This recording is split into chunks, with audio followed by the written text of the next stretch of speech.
Hey guys, tonight we start with the sound of drums. Distant, heavy, like someone tapping a heartbeat into the earth with the heel of their palm. You're not in your bed anymore. You're wrapped in animal hides and lying beneath a roof of woven grass. It's hot, even at night. The scent of palm oil lingers in the air. Somewhere outside, a fire crackles, and an elder sings an origin story into the dusk. You're not just anyone in this village. You're royalty. An infant girl with almond eyes and lungs that already know how to command silence. Your name? Nzinga.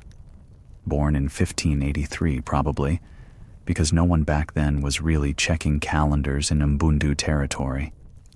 But you came out of your mother already tangled in power.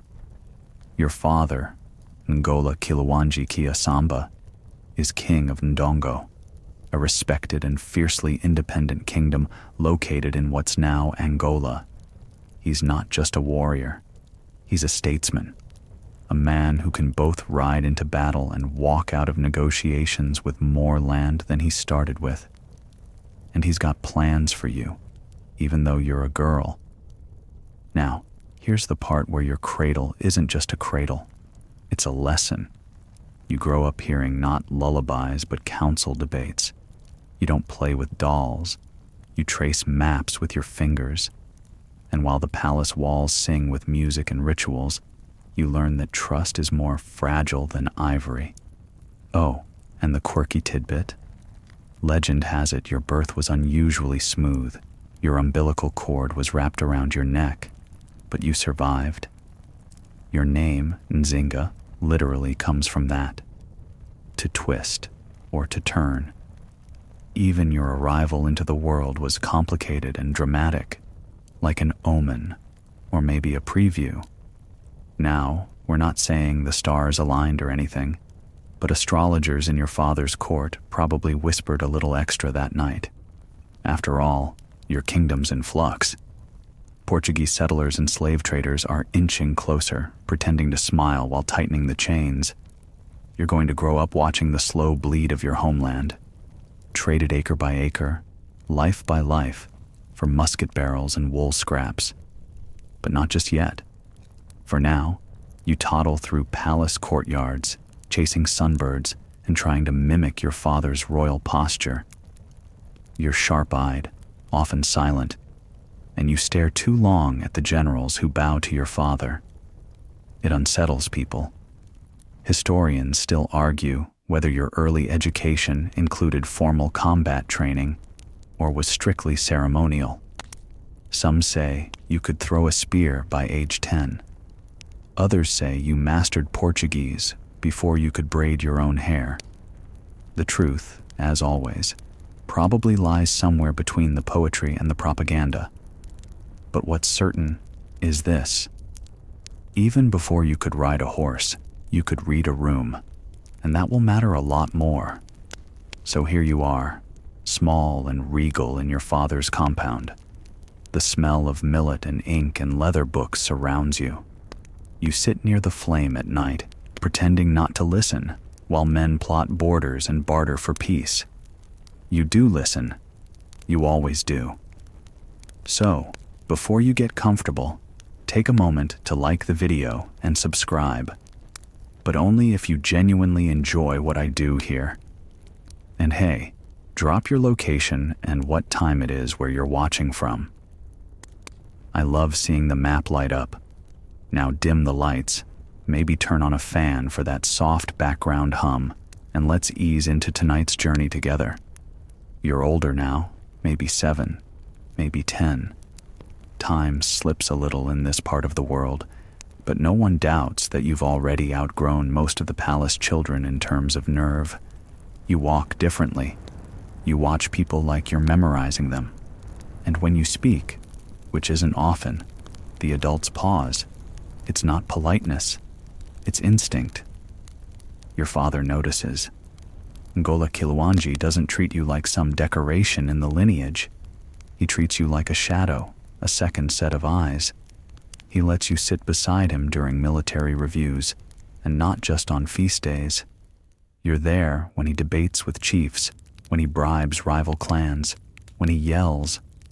You learn the art of intimidation just by studying his silence. And then come the real lessons. It's not enough to observe. Your father makes you repeat negotiations word for word. He teaches you how to read the flinch in a man's jaw when he's lying. He walks you through the weight of a decision, how many lives it costs, what corners of the kingdom it touches. You sit in on meetings where soldiers speak in low, wounded tones about raids from the Portuguese outposts and lost family members taken across the ocean in chains. Your world is shifting beneath you, and you feel it. That's the mainstream history. By the late 16th century, Portuguese colonizers are growing bolder. They've planted a colony at Luanda, are building churches and forts, and most dangerously, are arming rival tribes. The slave trade isn't just an evil on the horizon anymore. It's the storm at your doorstep. Your father sees it, and so do you. But here's the twist. The fringe detail most people skip. The Mbundu court begins to adapt by absorbing elements of Portuguese culture, language, and even Christianity, not out of admiration, but calculation. Missionaries are welcomed not just as spiritual men, but as pawns. Trade envoys are smiled at, hosted, studied like chess pieces. You're learning Portuguese in the back of the hall while pretending to nap. It's all deliberate. Still, power doesn't rest on prayers and imported ink.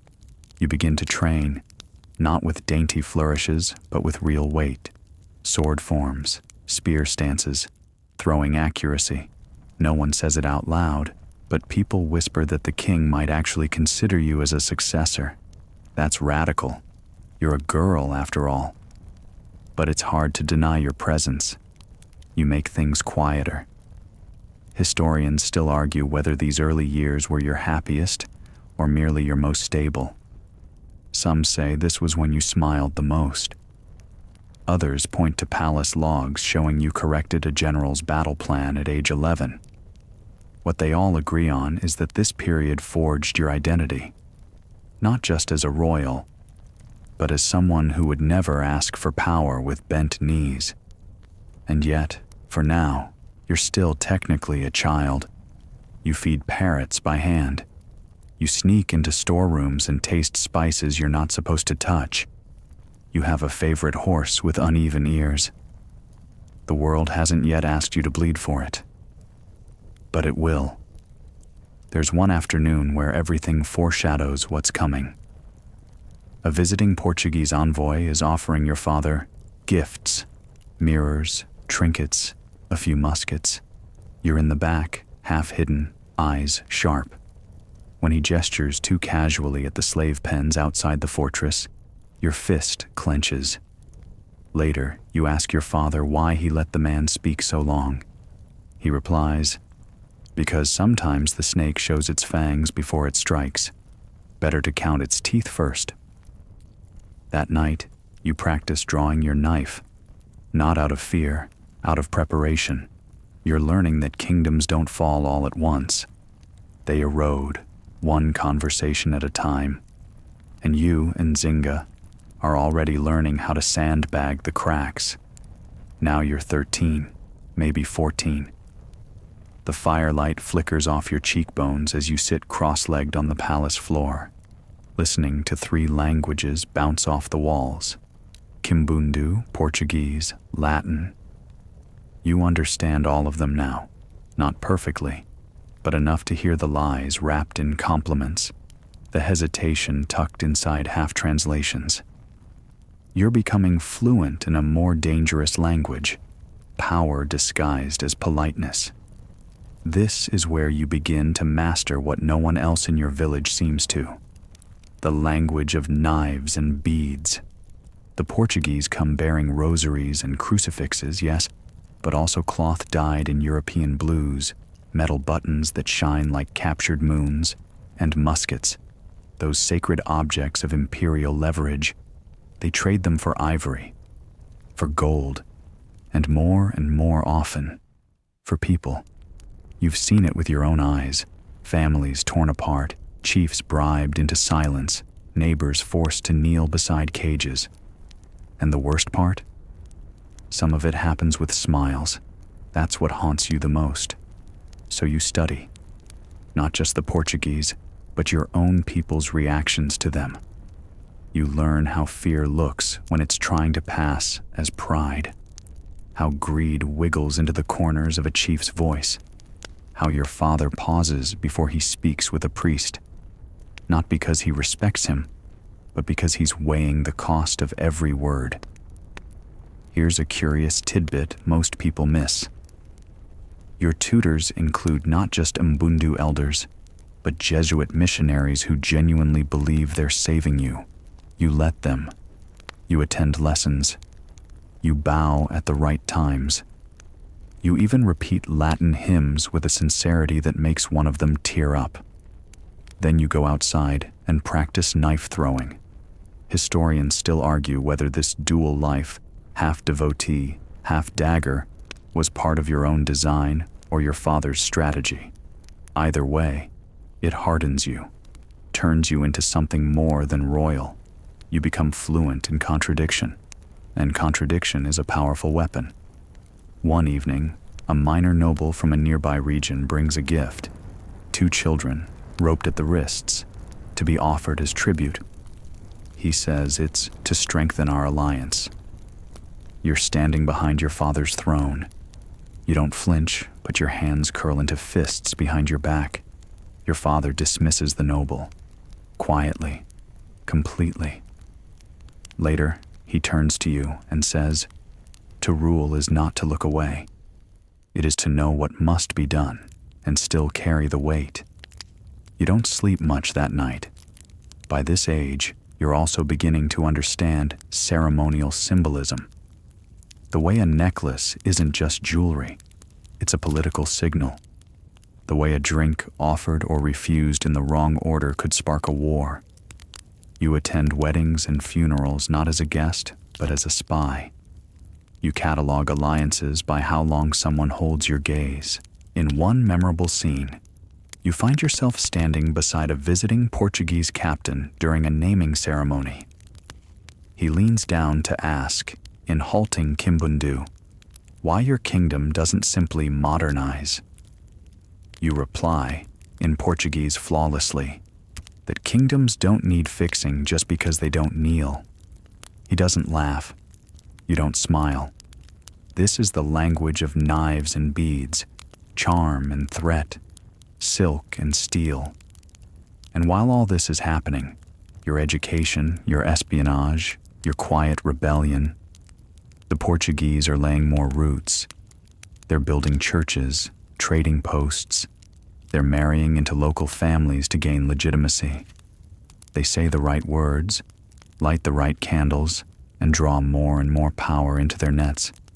Your father knows. So do you. But here's the wild part. You start to see them not just as enemies, but as tools. Their arrogance is a blueprint. Their greed, a weakness. You start planning, not for peace, but for leverage. You, Nzinga, are not here to be pitied or protected. You are here to learn how the world works, so you can burn it down and rebuild it on your terms. And the beads in your hair, they're just decoration. The real weapons are behind your teeth. Now you're in your late teens. You walk differently. Straighter, more deliberate. When you enter a room, people lean away from conversation. Not because they fear punishment, but because they know, instinctively, that anything said in front of you might be used later. You're that kind of presence now. Outside, the kingdom of Ndongo is changing, and not in a good way. The Portuguese have moved past diplomacy.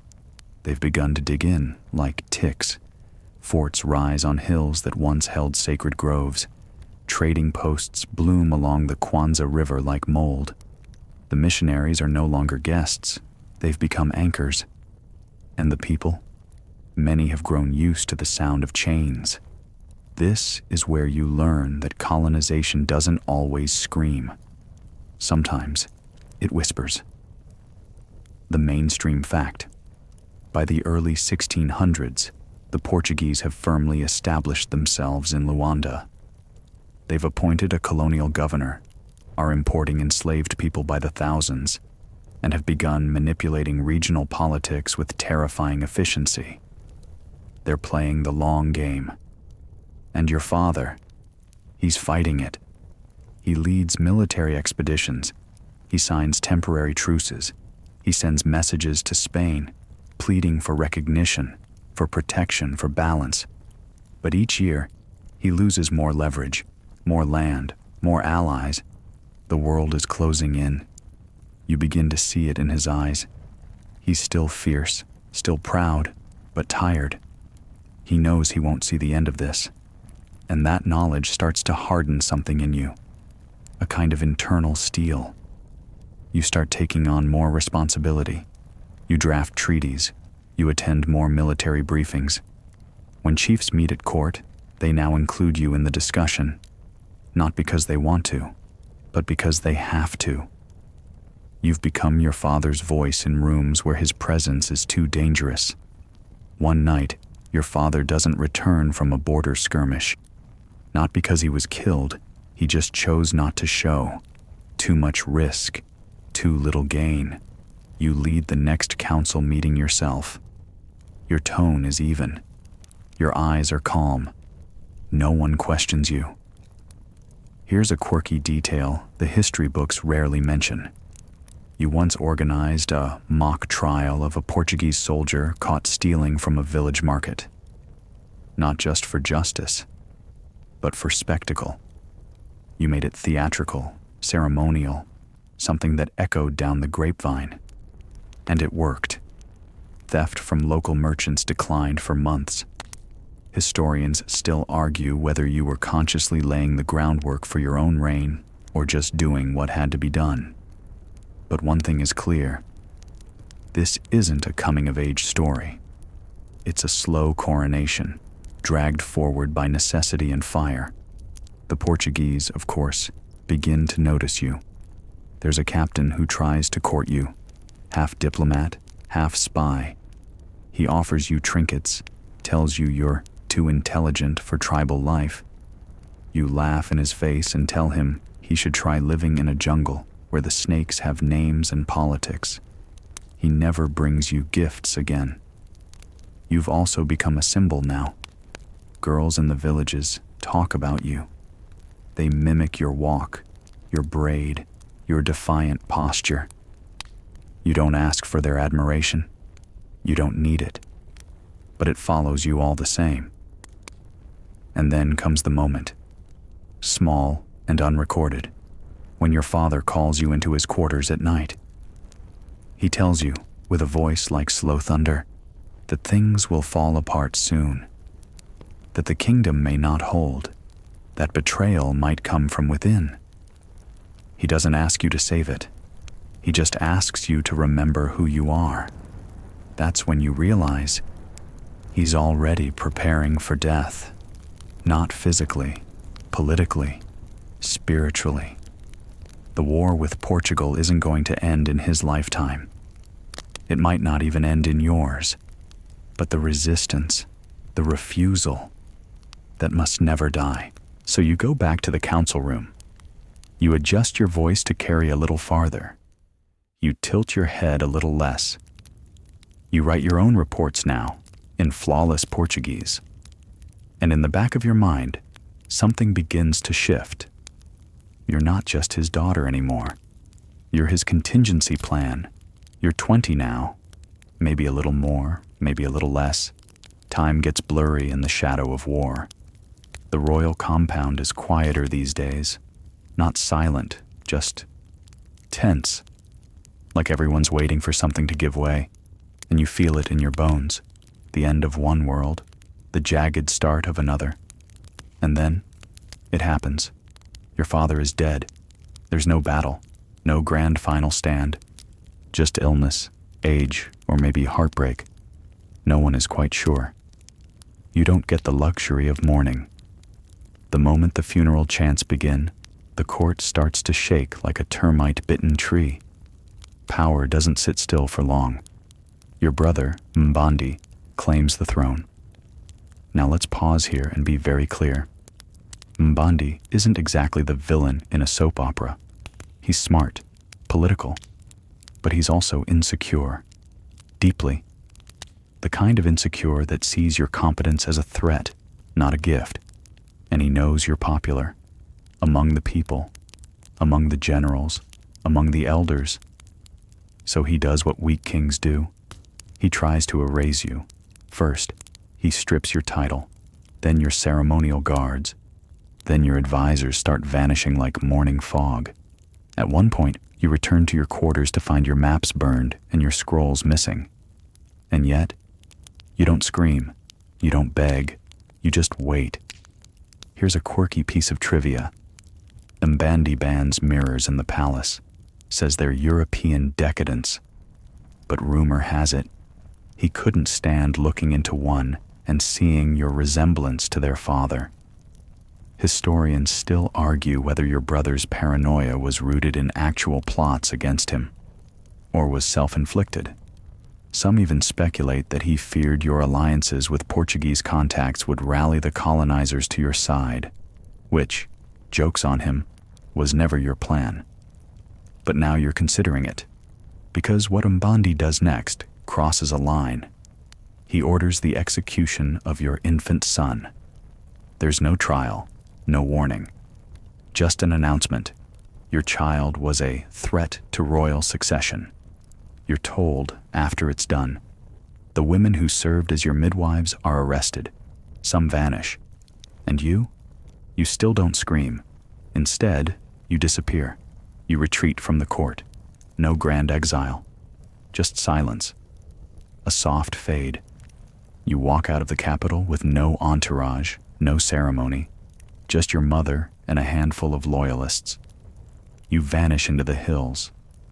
And this is where the myth of Nzinga begins to take real shape. Because the Portuguese don't see a fallen princess. They see a negotiator, a voice fluent in their language, their customs, their currency. And so, when things start unraveling for Mbandi, when his brutal tactics provoke open rebellion, when his own people begin defecting, the Portuguese send for you. You're summoned to Luanda, not in chains, in invitation. And that, right there, is the pivot. The mainstream fact. In 1622, Queen Nzinga is sent as an envoy to Luanda on behalf of her brother to negotiate with the Portuguese governor. It's one of the most famous diplomatic missions in African history. But here's what they don't tell you. This wasn't a favor to your brother. It was your first public audition. You ride into Luanda cloaked in black and blue, colors of mourning and war. Your entourage is small, but you command attention like a general. Your back is straight, your gaze razor sharp. You meet with Governor João Correia de Sousa in a chamber, deliberately arranged with one chair, his. And you improvise. When no seat is offered to you, your servant drops to all fours. You sit on his back. The message is not lost. You will not kneel. Not to your brother. Not to the Portuguese. Not to anyone. And while the ink dries on the treaty you negotiate, one that halts slave raids, returns some captured territory, and earns you reluctant praise, you know this isn't the end. It's the start of your real war. Because you've just learned what happens when people underestimate you. You return from Luanda not as a diplomat, but as a storm. People whisper differently now, not with pity, but with a kind of thrilled fear. You walked into the lion's den and didn't just survive. You tamed the lion, told it to sit, and left with its mane braided into your hair. But while you were gone, your brother Mbandi has been unraveling. The peace deal you secured? He ignores half of it. He restarts raids. He taxes the already suffering villagers. He accuses more rivals of treason and has them executed in public squares. It's all starting to feel more like a slow-motion collapse than a rain. And the court, it smells blood. Not royal blood, his. Then it happens. Mbandi dies. Was it suicide? Was it poisoning? Did his enemies finally get to him? Or did the weight of failure drag him under? Historians still argue. Some claim he was haunted by what he did to your son. Others say he saw the way people looked at you and knew the game was over. But you don't mourn. You don't cry. You assume power, not through a coronation, through momentum, through silence that bends reality, through decades of being the smartest person in the room, and finally letting everyone admit it. Here's the mainstream fact. After Mbandi's death in 1624, you become the de facto ruler of Ndongo.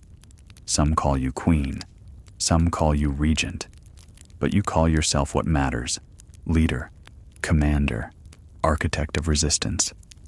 But there's a problem. The Portuguese do not honor the treaty you brokered. Shocking, right? The raids resume, the forts multiply, and now they want you to come to Luanda again, not for negotiations, but to surrender. You decline, with a sword. You retreat eastward into Matamba, a neighboring kingdom with its own weary politics, stubborn warlords, and people used to choosing survival over strategy. And you bring with you not just soldiers, but something much heavier: a plan. Here's the quirky bit that doesn't always make it into textbooks. As you flee westward, you allegedly disguise yourself at one point in men's clothing to avoid being captured. Not for safety, but for command. Male clothing gave you authority in certain tribal structures. You wore power like a cloak, and no one dared pull at the seams. Your escape isn't noble.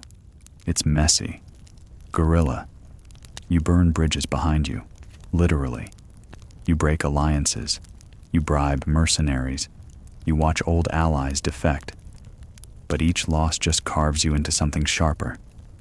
You're no longer a royal playing politics. You're a queen at war. And in Matamba, you don't ask to rule. You take it. Not with speeches, but with logistics. You restore order.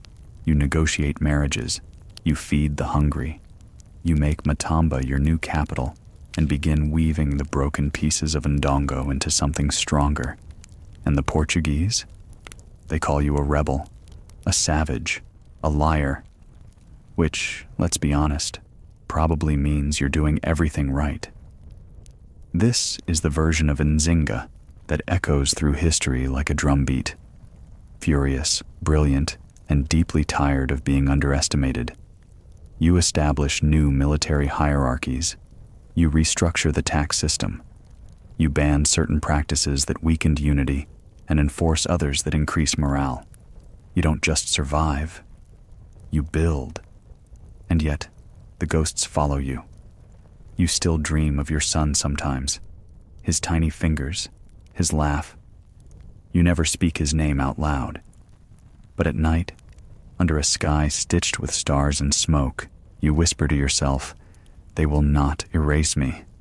You wake before the sun most days now, your body already patterned by the rhythm of a life in motion. Your bed, if you can call it that, is a traveling mat in a moving court. The scent of dust, sweat, and boiled cassava clings to your clothes. You are no longer just a queen. You are a commander of ghosts, marching across landscapes where borders no longer hold. Your kingdom doesn't sit still. It rides. It hides. It waits.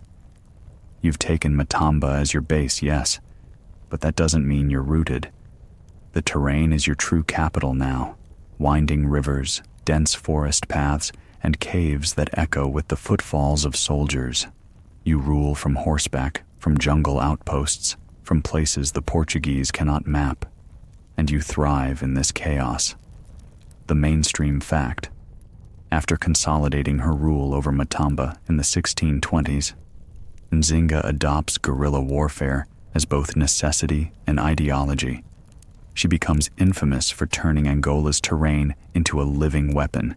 Ambushes in the wetlands, retreats into hidden trails, alliances with groups once considered enemies. But here's the quirky part. You don't just use the land, you change its meaning. You rename places. You build shrines in the forest. You command rituals before ambushes. And your soldiers? They believe in you, not because of your birthright, but because of your bloodied persistence. Historians still argue whether you were more military genius or spiritual figurehead. The truth is, why not both? Your enemies call you the woman who never sleeps, and they're not wrong. Every Portuguese fort built deeper into your territory is followed by a countermove, a surprise attack, a midnight fire. You develop a tactic where you appear to negotiate peace in one village, only to strike 3 others before morning.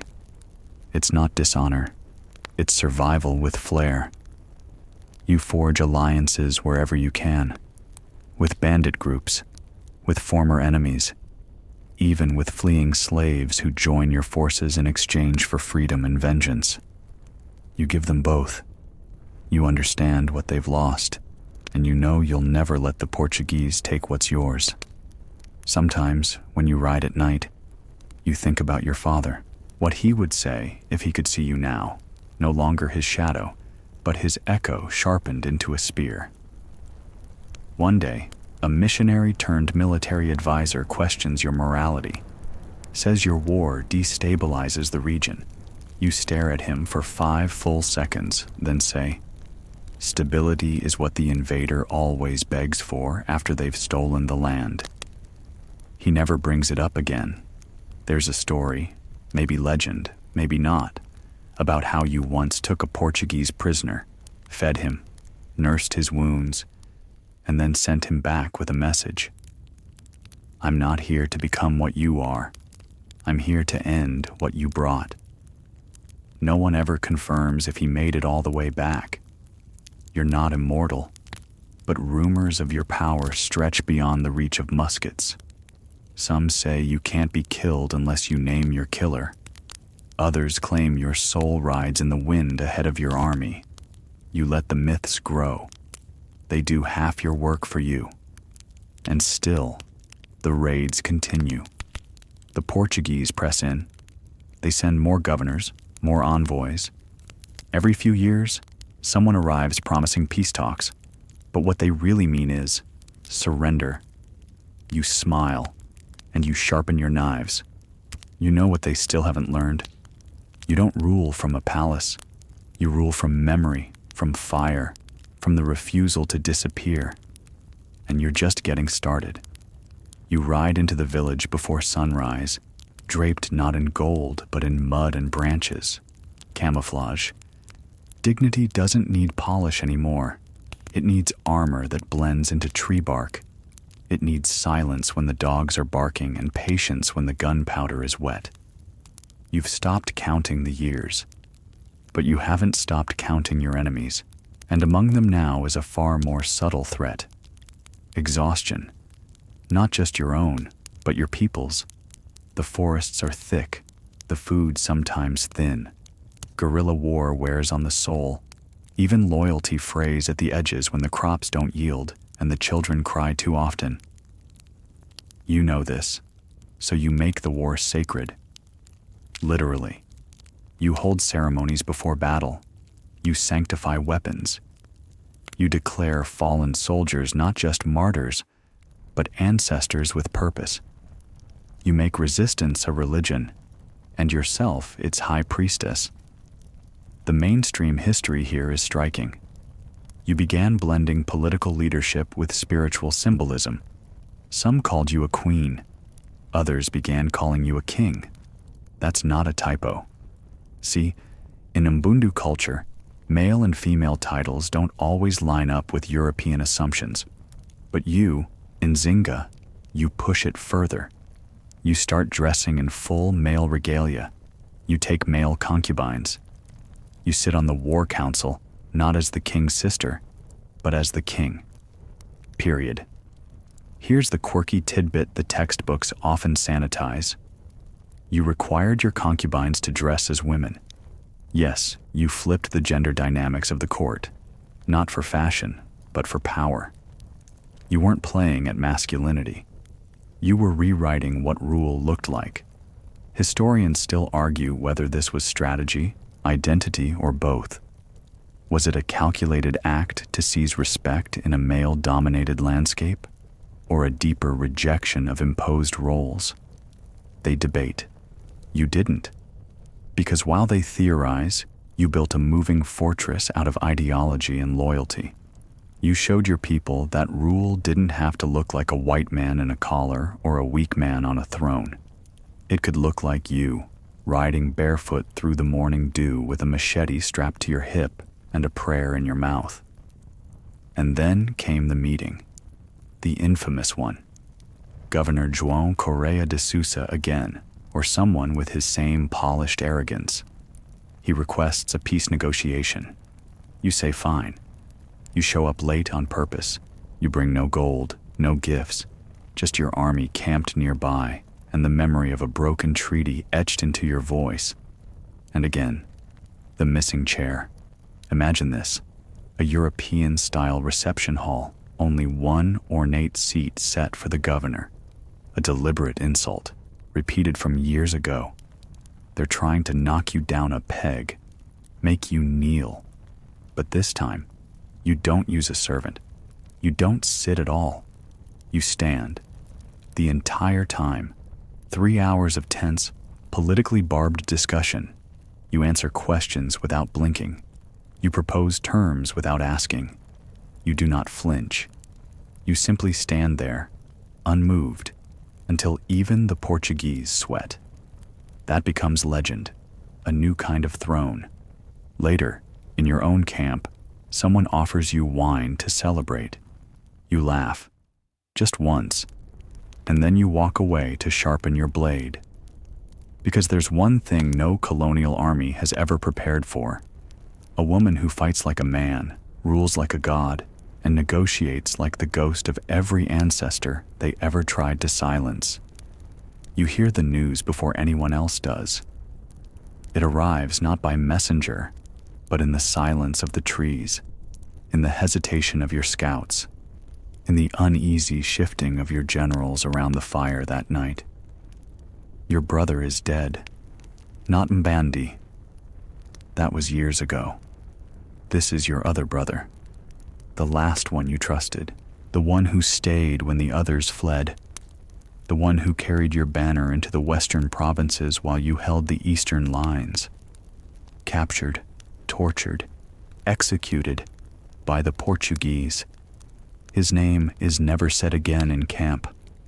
You bury it like a sacred thing, not because you're afraid of it, but because some grief, if spoken, will crack the world wide open. So you go quiet, and your people know to leave you be.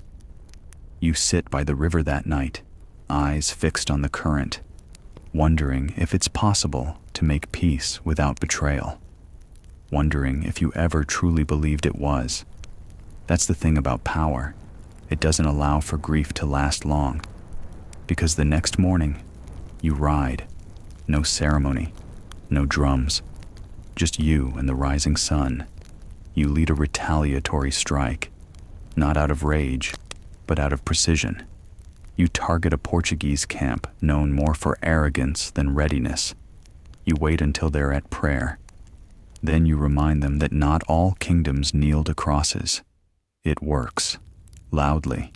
You leave behind a banner made from your brother's crest. Nothing else. And here's the quirky detail that sticks in the colonial logs. The Portuguese commander, weeks later, allegedly refused to sleep indoors ever again. Said the walls whispered. Said her eyes followed him even in dreams. Whether that's true or just guilt fermenting in bad brandy, we'll never know. But you don't drink to forget. You drink to remember. Historians still argue whether this loss hardened you further or fractured you. Some say you became colder, more politically ruthless after his death. Others believe this was the moment you began planning your long-term survival, not just for yourself, but for a nation that could outlive you. Either way, you begin to shift. You change the way you recruit. You send envoys into territories untouched by war, offering protection, autonomy, and shared resistance. You even begin writing to European powers beyond Portugal, including the Dutch, who are increasingly interested in destabilizing Iberian control in Africa. And here's where the gears of global history begin to grind a little louder. Because it's not just about Angola anymore, it's about who gets to trade where, who gets to claim discovery versus conquest, who gets to write history, and who gets remembered as a footnote in someone else's journal. You see it clearly. The Portuguese aren't invincible. They're busy, distracted, greedy, vulnerable. So you start laying foundations not for a kingdom that survives, but for one that redefines itself, one that adapts, one that weaponizes memory. You establish new shrines, naming them after victories, not ancestors. You rewrite oral histories to emphasize not just your lineage, but your people's right to exist. You even commission songs, knowing that melody moves faster than scrolls. And you do it all while still sleeping in camps, while still wearing war paint. Because you're not ruling from comfort. You're ruling from the fire. And the Portuguese? They're beginning to notice that this war isn't like the others. It doesn't end. It evolves. They call you a queen in exile, as if exile is weakness, as if movement is failure, as if a throne has to be nailed to the ground for it to mean anything. But you know better. You are not in exile. You are everywhere. Your banners fly from treetop outposts and marketplace stalls. Your name is spoken in caves, in farms, in the breath between songs. You are not hiding. You are expanding in ways they can't chart. Matamba is yours now, not just administratively, but deeply at the root level. You've integrated local chiefs into your war councils. You've married distant relatives into their bloodlines. You've created a state within a struggle, a kingdom that functions not in spite of war, but through it. The mainstream history confirms this. Nzinga did more than rule. She governed. She built a mobile court that handled taxation, regional defense, diplomacy, and even legal matters. Where others saw chaos, you carved order. And yet, the war never rests. The Portuguese continue pressing westward, backed by priests and muskets, and lies dressed as parchment. They send a new governor, young, overconfident. He sends envoys bearing terms that reek of insult, surrender, disarmament, conversion. You don't respond. You just send back their documents, with your footprint stamped in red clay. Here's the quirky detail. You begin using coded messages in woven baskets, patterns that seem decorative to outsiders but deliver entire strategic instructions. You invent a textile language. You literally turn clothing into a war tactic. Somewhere, a governor's aide is still wondering why a basket of folded linens triggered 3 coordinated ambushes. Historians still argue whether you developed this system yourself or adapted it from local practices. Either way, it becomes legend. Your command network stretches wider than any spy can map. You're not just a queen. You're the algorithm they can't crack. You also change how your army operates. You create women's battalions, not ceremonial units, but frontline fighters, trained in archery, ambush, and psychological warfare. One of your generals, a woman named Kafandanga, becomes as feared as any man on the field. And when the Portuguese try to claim they don't fight fair, you respond, "We don't fight fair because you don't die fair." The forests whisper with your name, and yet you do not forget diplomacy. You reach out to the Dutch again. Protestant pirates, yes, but enemies of your enemy. You host a secret summit in a neutral zone, serving palm wine and laying out a map soaked in rain and ambition. They're intrigued, not just by your knowledge of geography, but by your knowledge of Europe. You speak of Spanish succession crises, of Dutch naval routes, of sugar plantations in Brazil. You aren't provincial, you're panoramic. They see in you not just an ally, but a rival. And you see in them a lever, even if it's rusty. You strike a tentative alliance. Muskets begin arriving in hidden crates, uniforms too.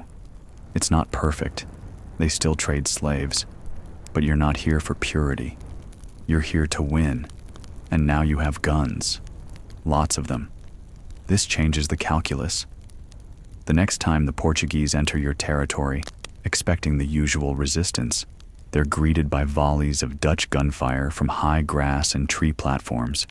The jungle itself seems armed. They call it sorcery. You call it progress. You don't fight like them. You never will. You fight like water. Everywhere, all at once. Impossible to hold. Deadly when underestimated. At night, around your fire, you still sleep lightly. You keep a knife beside your mat. Not because you're afraid, but because no queen should dream unarmed. And every morning you rise, a little older, a little slower, but still queen, still at war, still undefeated. The jungle is your court now. The chirping of insects is your council music. The torchlight filtering through thick leaves is your chandelier. And your throne? It's a traveling stool strapped to a mule, worn smooth by years of restless power. You rule like this, not out of necessity anymore, but preference. Because stillness is dangerous. You've seen what happens to kingdoms that sit too long in one place. They get mapped, taxed, invaded, forgotten. But you've turned motion into a legacy. The Portuguese still don't understand this. They send column after column, convoy after convoy, always trying to catch you in one place. But you're never in one place. You're in fifth. You leave trails that fork. You send decoys with your hair braided like yours, dressed in your colors, giving orders with your voice. And your real self? You're already gone before they even arrive. Mainstream history confirms your brilliance in asymmetrical warfare. European records describe you as slippery, impossible to fix, a phantom in the foliage. But what they meant was, you made their maps useless. You turned their own logic against them. And here's something quirky. At one point, you begin training your horses to sleep standing, so they can be mounted faster. That's how deep into mobility you are. You don't waste seconds, not even in dreams. But war is expensive. It drains not just blood, but grain, metal, morale. So you adapt again.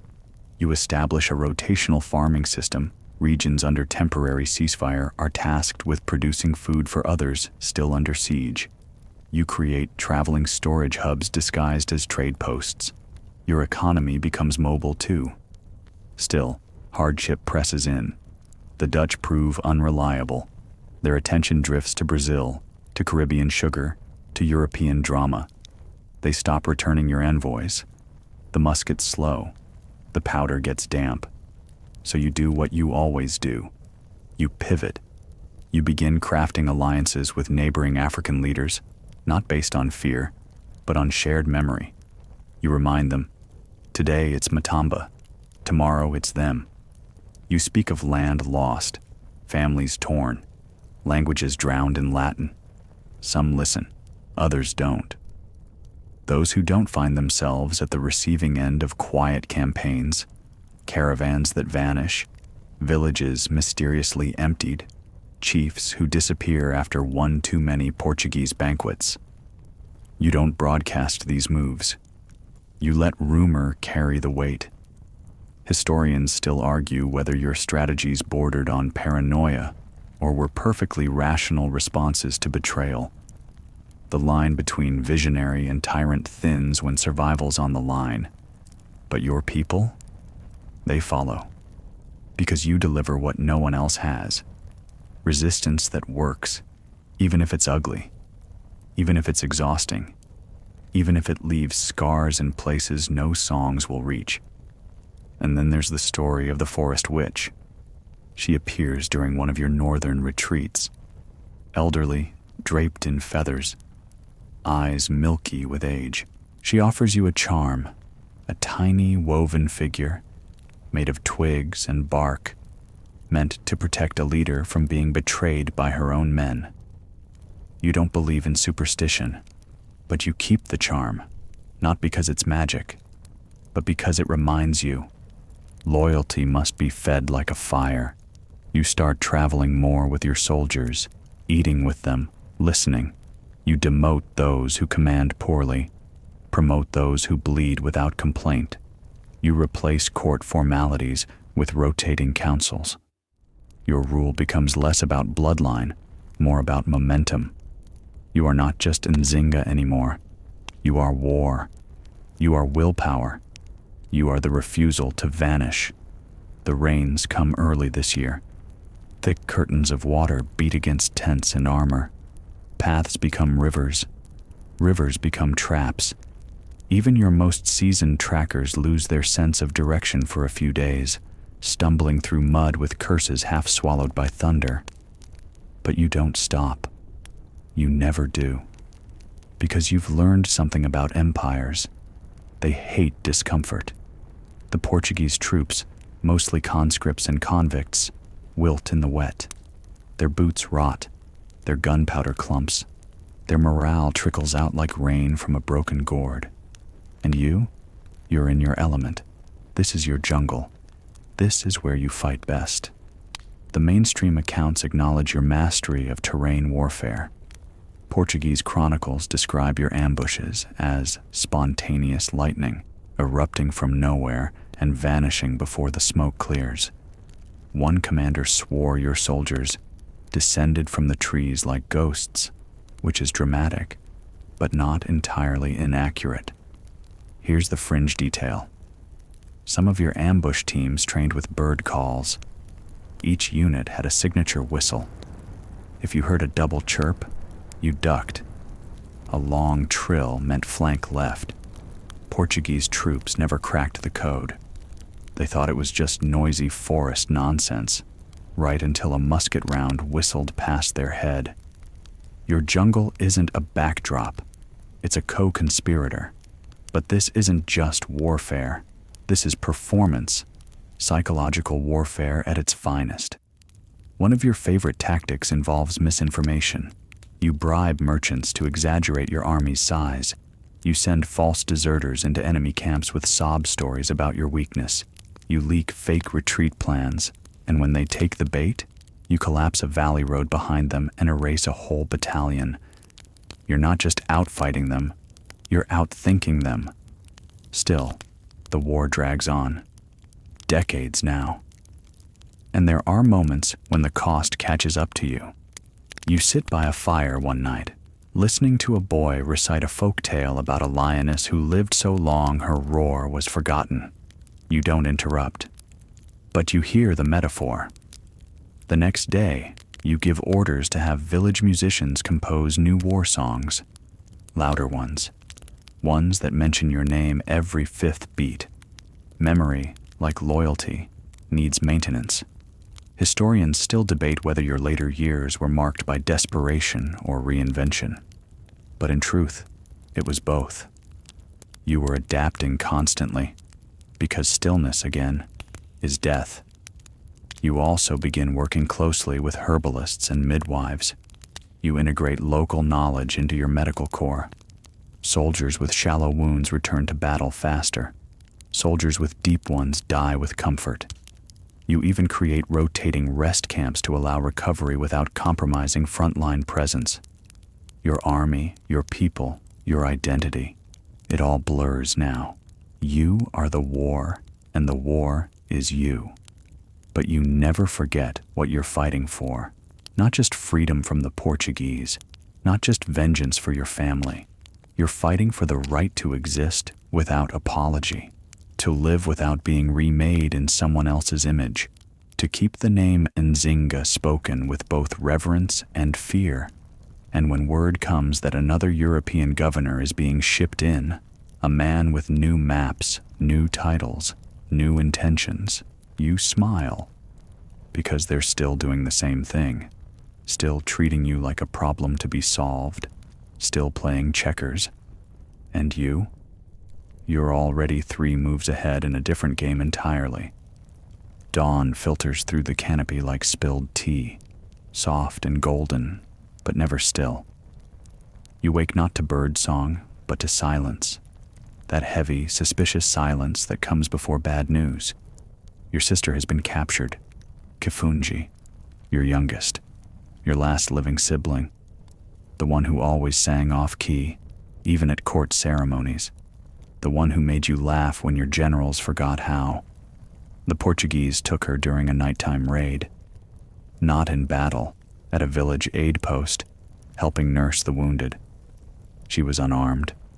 Her only shield was her name. It didn't matter. You don't react right away. You receive the news, nod once, and walk to the river. You wash your hands. You eat a bitter root. Then you return and call a council. This isn't the first family you've lost. But this is different.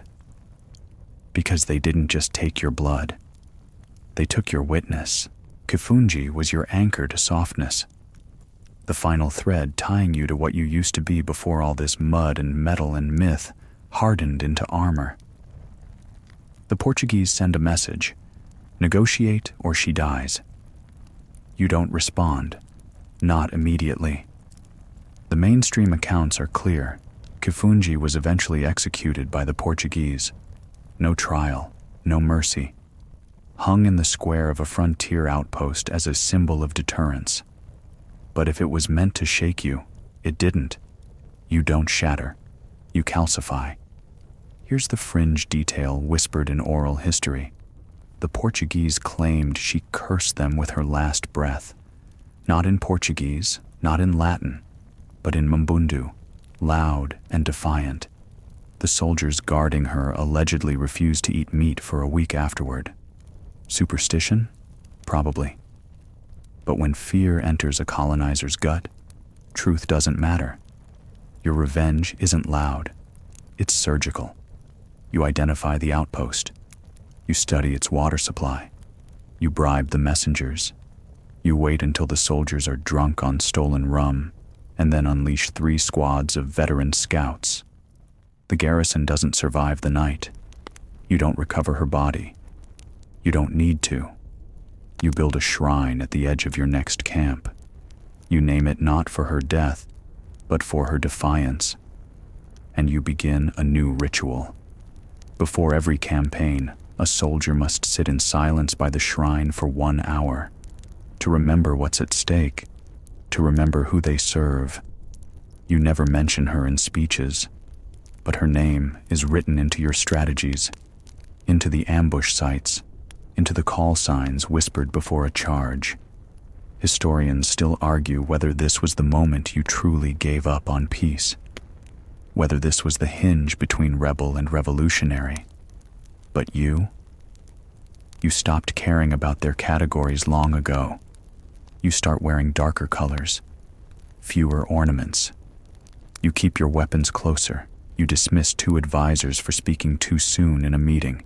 Your eyes stay dry, but your fury deepens, quiet, refined, volcanic.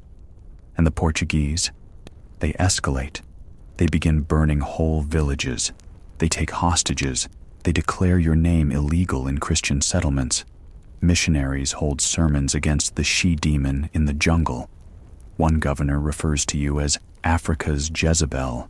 He dies of a fever within the year. You begin responding less with battles, more with lessons. A Portuguese caravan arrives at a trading post under your control, expecting compliance. Instead, they're given hospitality, wine, food, music, and then sent home with a message written in Portuguese, Latin, and Mbundu. The forest is patient, but it never forgets. And still, you march. You rebuild camps destroyed by fire. You relocate entire villages ahead of colonial raids. You retrain soldiers with newer formations based on Dutch musket ranges. You do not stop. You cannot stop. Because Kifunji didn't. And because if you do, everything, your name, your people, your memory, becomes a line in someone else's ledger. Not today, not ever. You sit beneath a canvas awning stitched from 3 different flags, none of them yours. A Dutch tricolor, a faded Portuguese banner, and a native kingdom's old war cloth, now used to block the sun. This is diplomacy in 17th century Angola. Patchwork, imperfect, smelling faintly of sweat, tobacco, and betrayal. And yet, here you are. Not because you crave peace, but because you've learned when to pause the blade and pass the cup. You've agreed to meet with the Dutch. Again. They're Protestant merchants and sometimes pirates, fresh off a naval victory in Brazil and eager to carve into Portugal's colonial pie. Their clothes are stiff, their accents hard, but they bring crates of muskets and barrels of promises. And you? You're listening? Mainstream accounts place this around the 1640s. You'd been flirting with Dutch support for years, playing them off the Portuguese like a violin tuned in vengeance. Now, you meet them on more equal footing, not as a supplicant, but as a sovereign power. You offer territory, trade rights, access to inland markets. In return, you want weapons, ammunition, and presence. Because you know, once a European flag flutters beside yours, Portugal will hesitate. Here's the quirky twist. The Dutch envoy tries to negotiate in Latin. You respond in Dutch. Not perfectly, but with enough clarity to startle him into silence. You don't need interpreters. You are the interpreter. He smiles, sheepish. You don't. Historians still argue whether this alliance ever reached true military depth or remained a fleeting partnership of convenience. What's clear is that Dutch muskets only arrived soon after. The tempo of their armies increases, and Portugal's governors start writing home with more trembling outbreaks. But it isn't just the Dutch at play. They also send coded messages to Catholic bishops, settlers, hints of religious curiosity. You stage a few highly visible discussions with missionaries and float rumors of possible conversion. It's built, delivered, and it works. The Portuguese slow their aggression, and it stopped, never backed, but hesitate. And in war, hesitation is a door, instead of war. You dispatch engineers to rebuild roads, ruin roads, you train messengers on new cycles, you even commission 2 poets to compose songs for regional markets, embedding political messages into market audience. This is state-led against insurgency, not the loyalty court. Your soldiers begin traveling with small wooden icons, feeding winds of wind, city, spinning and gold. They're not religious, they're reminders. That wherever they walk, they carry the flag. And still, they fight. Their army grows. Recruits pour into the kingdoms weakened by Portuguese pressure. Some come for gold, some for revenge, some for the idea of following someone who never gave you up. You welcome them all, but you test them too. And what you heard in public deals, non-local but brutal, between your officers, not for blood, for morale, for training, for spectacle. You want your people to believe, not just obey. And they do. Because in you, they see what's possible. A woman who leads, a queen who reigns, a ruler who refuses to vanish into colonial footnotes. You keep one ear on the wind, though, because you know peace is a costume empires wear before they pounce. So when the Dutch begin hedging, asking for more tribute, more control, you don't flinch. You smile. You've already begun building muskets of your own. The shipment arrives at dusk, not by sea, but by caravan, mules dragging wooden crates wrapped in wet hides, escorted by soldiers whose eyes are too alert for it to be routine. Inside the crates, muskets, powder, metal tools, but also beads, silk, Catholic rosaries, letters with Portuguese seals hastily scratched out and replaced by neutral marks. You sift through the goods like a chef inspecting stolen ingredients. Some of it you'll use, some you'll sell, and some you'll bury. Gifts from colonizers that smell too strongly of strings. Because every bullet comes with a price, and some prices are designed to detonate later. This is the phase of your rule where the lines blur beyond recognition. Friend and enemy trade hats more often than soldiers change boots. The Dutch are growing restless. The Portuguese are growing sly. And you, Nzinga, are threading your way through the chaos like a tailor fixing a ripped world. The mainstream fact: by the mid-1640s, your diplomacy reached new heights of complexity. You juggled alliances with European powers, regional kings, mercenaries, and formerly enslaved people, all while keeping the illusion of stability intact. But here's the fringe detail. You start minting your own coins. Yes, currency. Small stamped tokens, some metal, some carved from ivory or bone, used to pay soldiers and barter across provinces. Your face isn't on them, but your authority is. It's the kind of detail colonizers love to erase later. Because what's more threatening than a woman waging war with an economy? Still, war takes its toll. Food shortages creep in like rot under a floorboard. Roads wash out.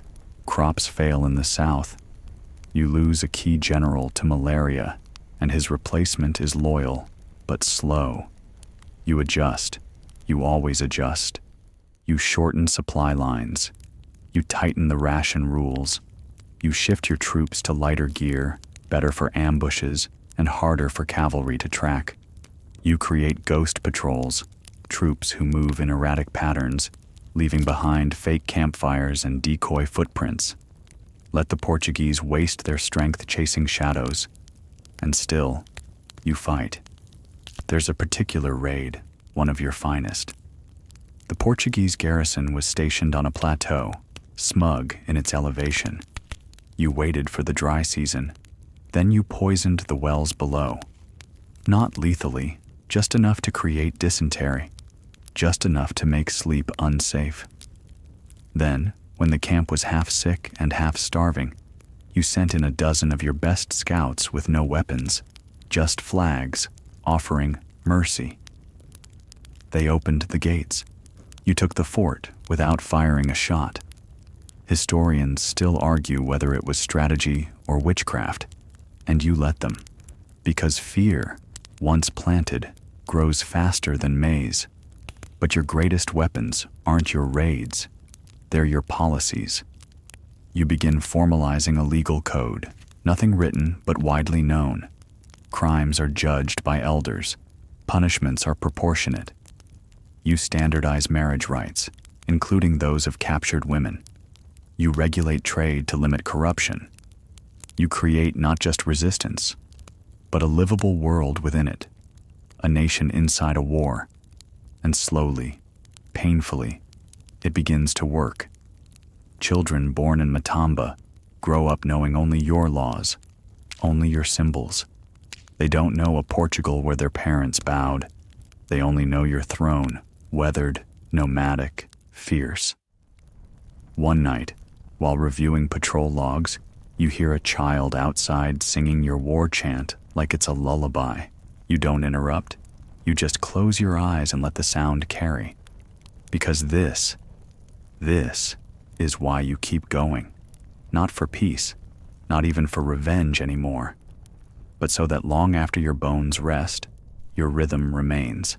The sun doesn't rise, it creeps, pale and reluctant, like even the sky is unsure whether it wants to witness what's coming next.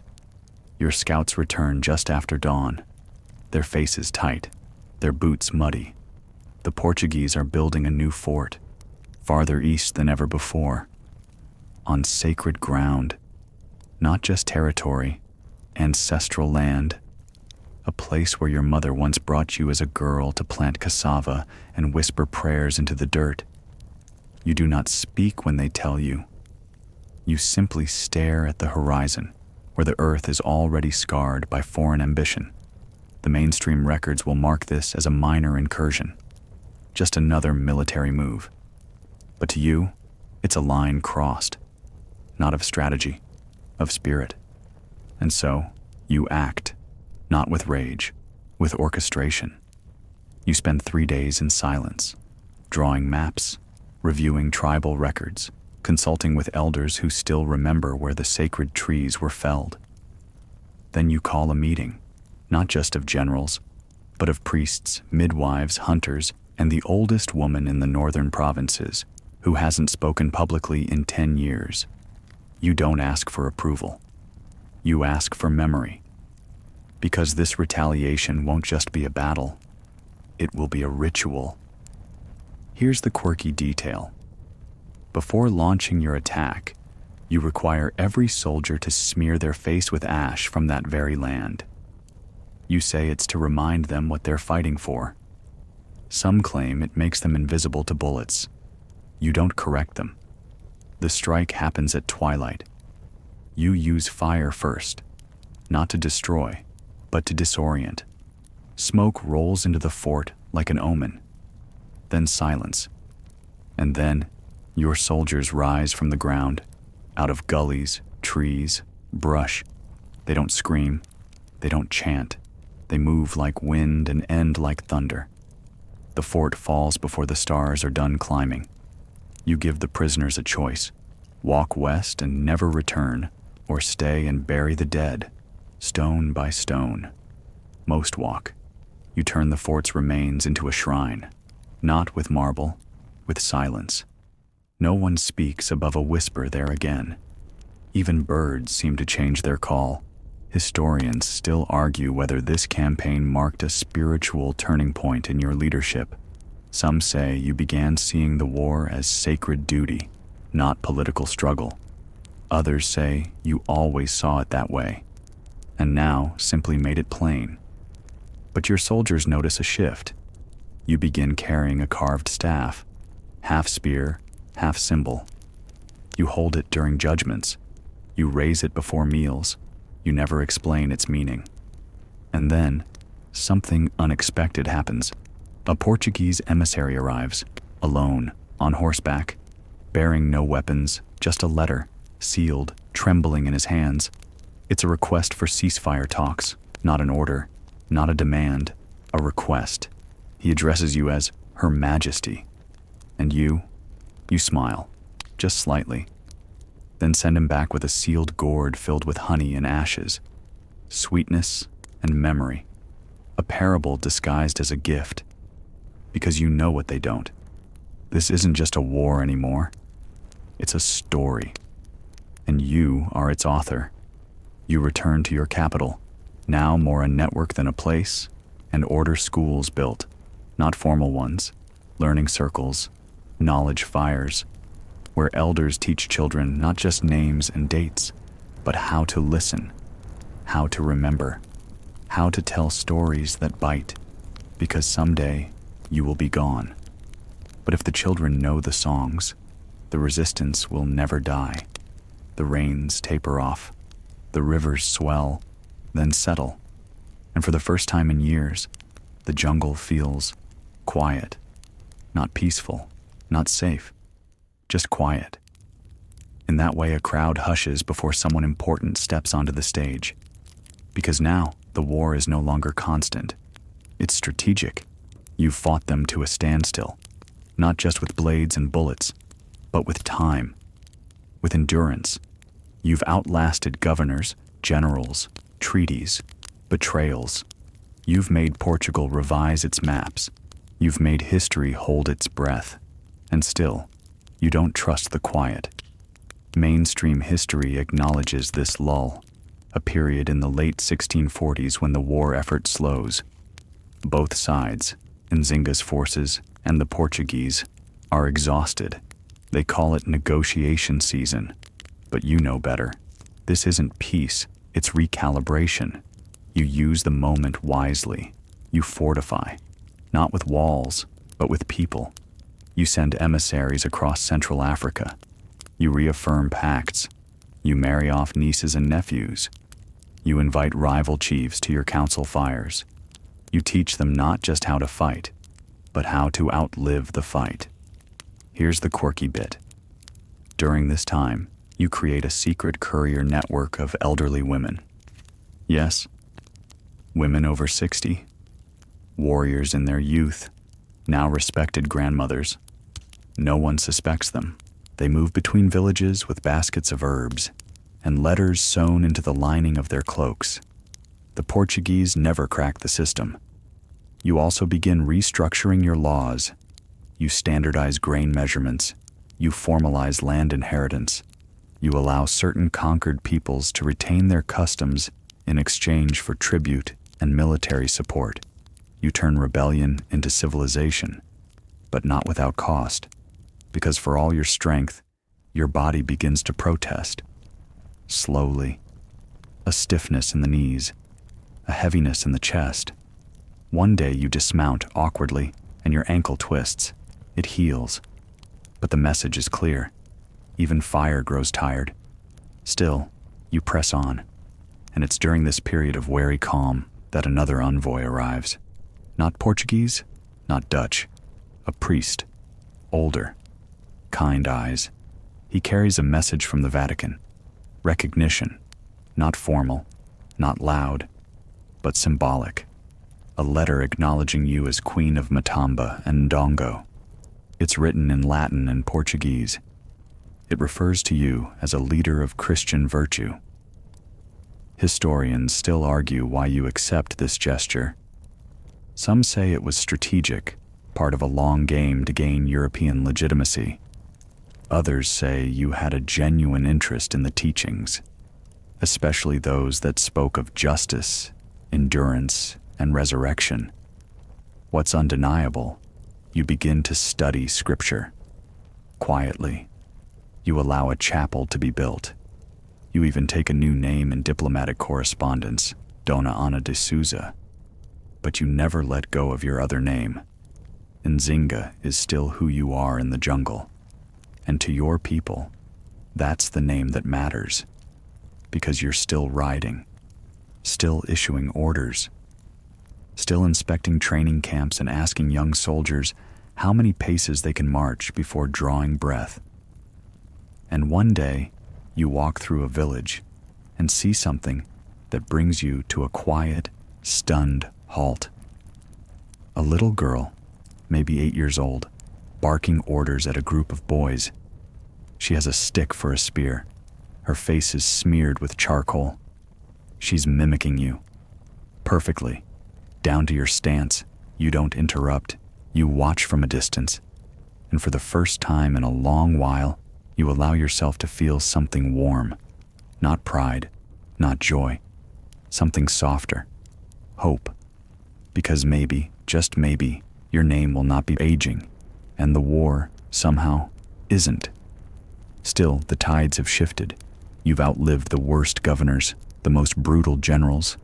Portugal, bloated and distracted, has begun to consolidate its holdings, not expand them. They want stability now. The colony must pay for itself. So they call for one more round of negotiations. This time you agree, but you set the terms. The meeting will be held on neutral land. Your language, your messengers, no priests, no flags. They say yes. You travel slowly, ceremonially, atop a litter borne by soldiers who used to be children when you began your campaign. The route is lined with villages. People pour out to see you. Not a queen of gold, a queen of scars, of legend. You no longer need to shout. You barely need to speak. Your presence does the work. Mainstream history records the 1656 peace treaty as your final formal negotiation with Portugal. It's not perfect. You don't win back all the land. You don't erase the pain, but you win something rarer: recognition. The Portuguese acknowledge your sovereignty over Matamba and Ndongo.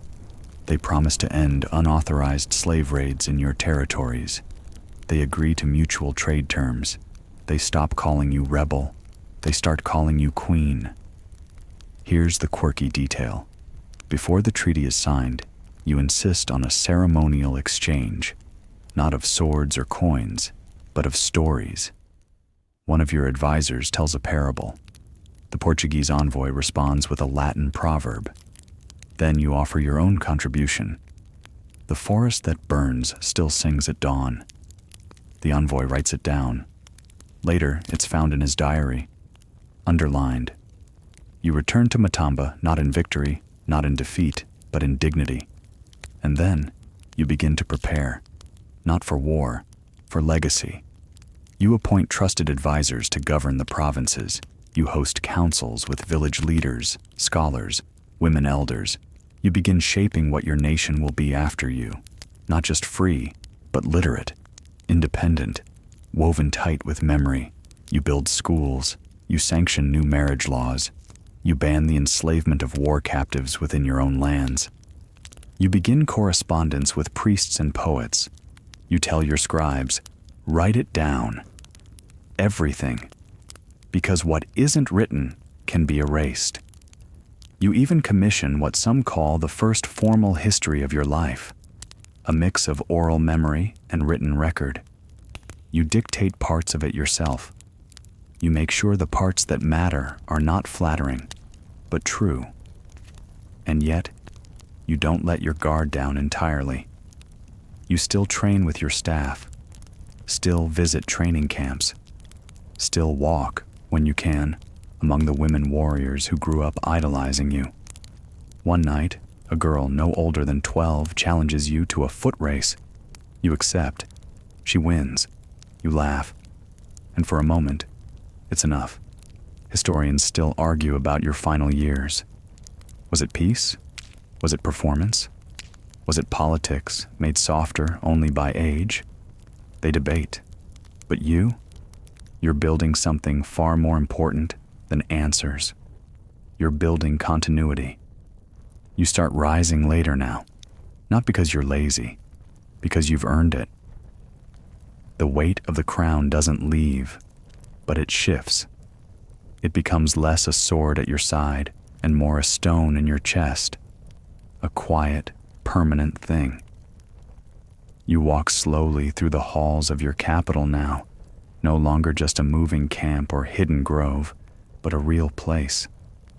A place with tiled courtyards and slow-burning incense and the soft shuffle of scribes setting ink to parchment. Matamba has become a city, not in the European sense, not marble columns and city squares, but in the African sense, a place where memory is alive, where governance hums through the laughter of children and the quiet nods of elders. You are still Nzinga, but you are also something else now, an institution, a myth, a grandmother with a machete tucked gently behind her wisdom. The mainstream history tells us you ruled into your 60s, perhaps 70s, a feat in itself. By the 1660s, you had secured a generation of peace not through surrender, but sheer endurance. But peace, is fragile. So you tend it. You meet with chiefs weekly. You host visiting envoys from other kingdoms, some as far away as Congo, others from European ships cautiously docking at your port cities. You greet them all the same way, calmly, unimpressed. Let them make their offers.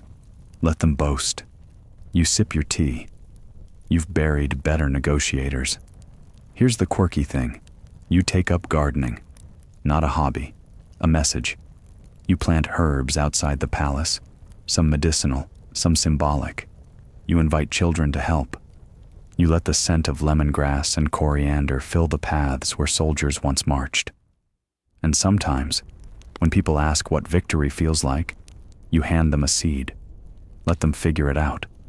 But even in peace, you prepare for war. You oversee drills once a month. You visit armories. You remind your generals that complacency is the cousin of defeat. You keep spies, of course. Everyone does. But yours tend to be the women selling palm oil in crowded markets, the grandfathers carving canoes, the boys who never blink too much. You've trained your entire kingdom to listen. And still, you teach. You mentor young women in governance. You allow no softness in their logic, no apology in their ambition. One asks you if it's proper for a woman to command men. You reply, when they bleed the same, what difference does it make who gives the order? She remembers it. She becomes your successor.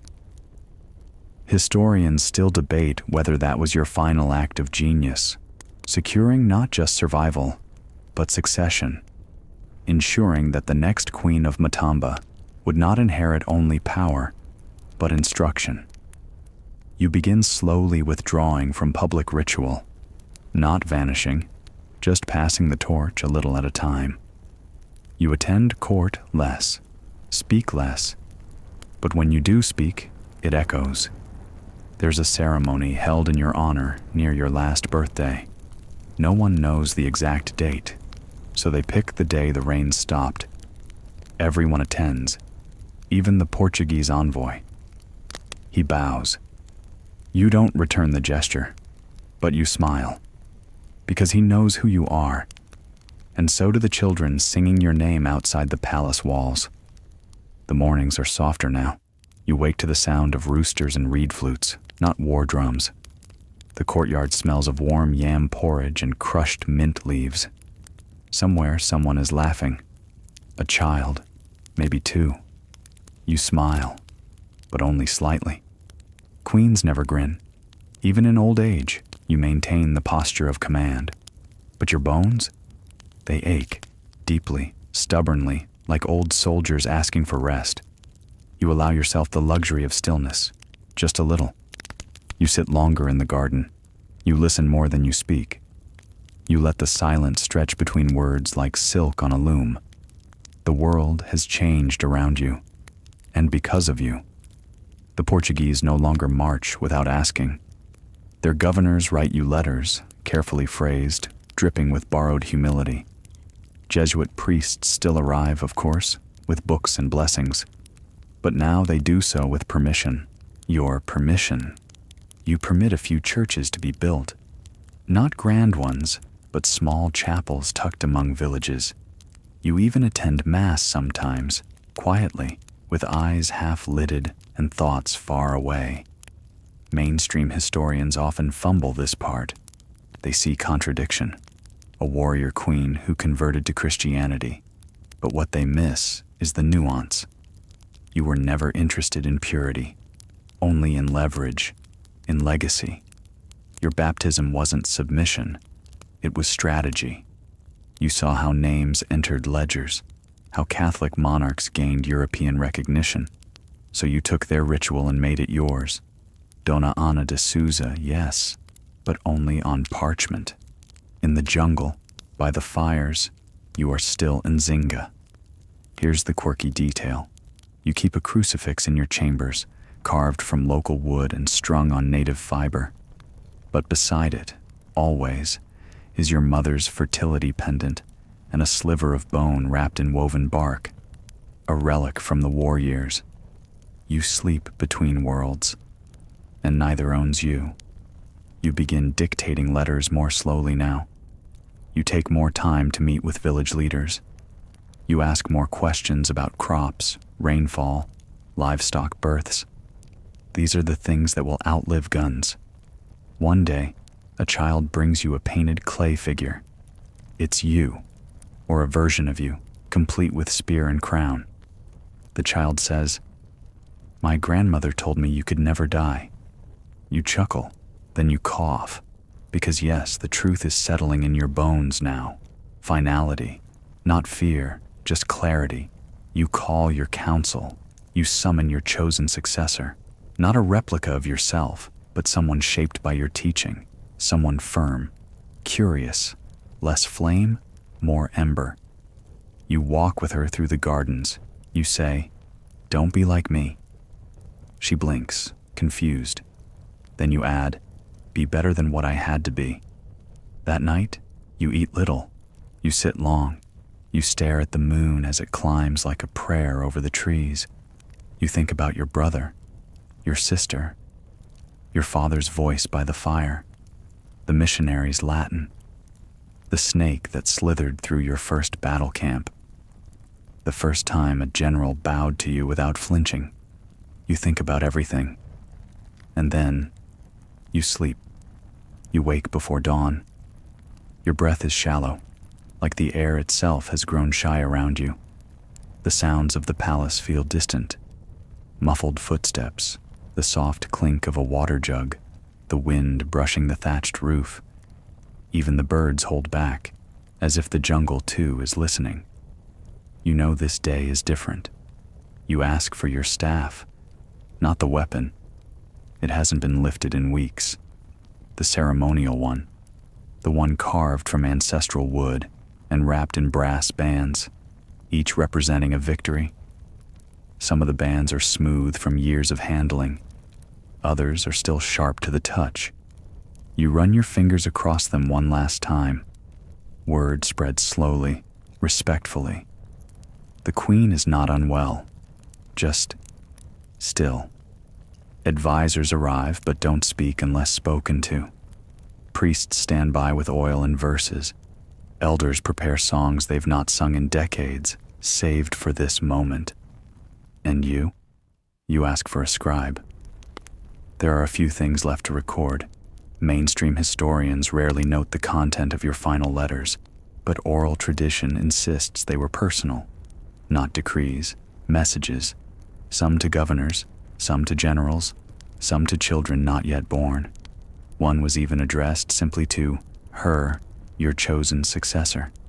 You whisper the words, slow and careful, as if placing stones in a river. The scribe writes. The ink dries. The future listens. Here's the fringe detail. One of your final requests is for the drums not to be played when you pass. You say, "Let the forest echo first. Then let the people remember why it's quiet." And so they do. When your pulse begins to fade, no one rushes. There is no panic, only preparation. You ask to be laid not in your bed, but on a mat in the center of your chambers. Windows open, breeze warm. Your fingers brush the floor. You do not cry. You do not pray aloud, but you smile, just once. And then, like mist, Nzinga leaves. The body remains for a day. The tradition calls for mourning with silence until the night's third star. Then, and only then, do the songs begin. Slow, layered, fierce. 1,000 memories set to rhythm. People gather from miles away. Soldiers, villagers, foreign merchants, former enemies. Some kneel, others just watch. Everyone listens. The next morning, your successor addresses the crowd. She does not promise to be you. She promises to remember. Historians still argue where your final resting place lies. Some say a royal crypt. Others insist your bones were scattered beneath a baobab tree, so your spirit could rise in the roots. What's certain is this: your story doesn't end in that room. It becomes legend. It becomes drumbeat. It becomes lullaby and battle cry, whispered in camps and classrooms alike. The Portuguese don't forget you. The Dutch don't either. And your people? They never could. Years pass. The world keeps spinning, but your name doesn't fade. It lingers in the hum of old songs, in the cadence of war chants, in the quiet authority with which women now speak in courtrooms and market stalls. Children are still named after you, not just in Matamba, in Ndongo, in provinces once foreign, now fiercely proud. Your legacy has legs. The kingdom you helped forge doesn't collapse after your passing. It adapts, reshapes, holds firm even as the continent starts trembling beneath the weight of new imperial appetites. European ships arrive with newer flags, newer lies, newer God-blessed contracts. But your people know better now. You taught them. Mainstream history books will sometimes reduce you to a single chapter. Queen Nzinga, resistor of the Portuguese. They'll gloss over the decades of governance, the lawmaking, the diplomacy, the storytelling. They'll put your name in sidebars and shaded boxes beside words like fierce and defiant and controversial. They will never quite admit that you were more effective than many kings, but you were. Here's the quirky afterlife.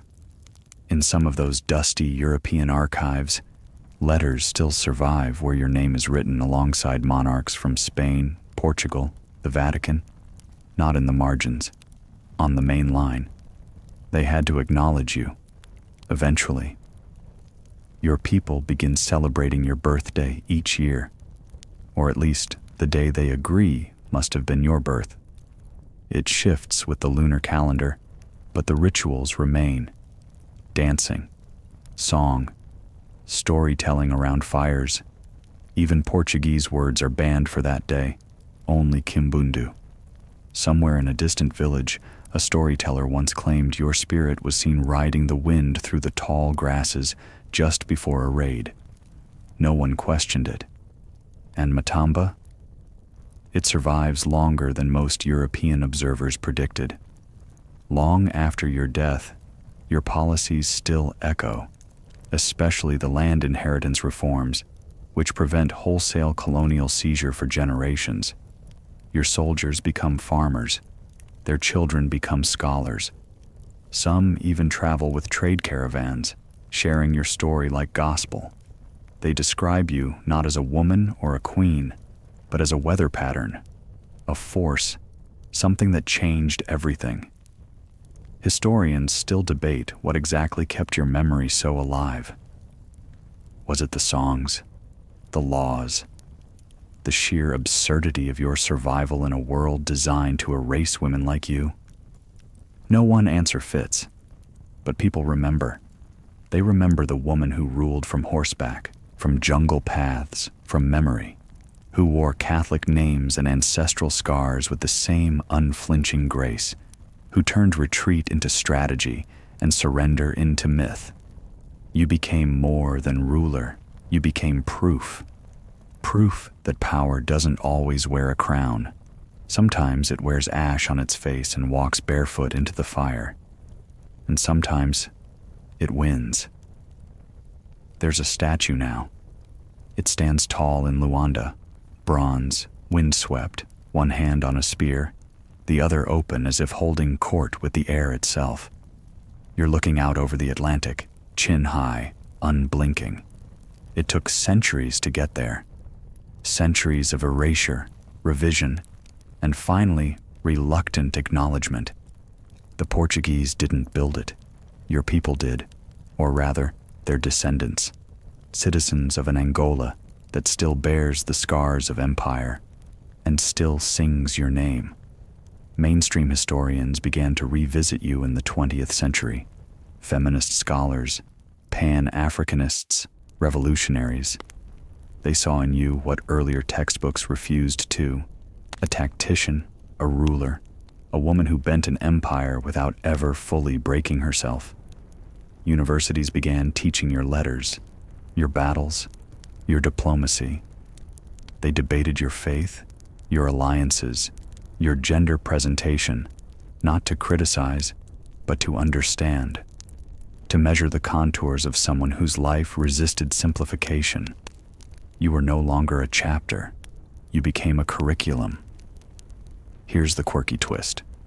Your story became particularly popular in Cuba during the Cold War.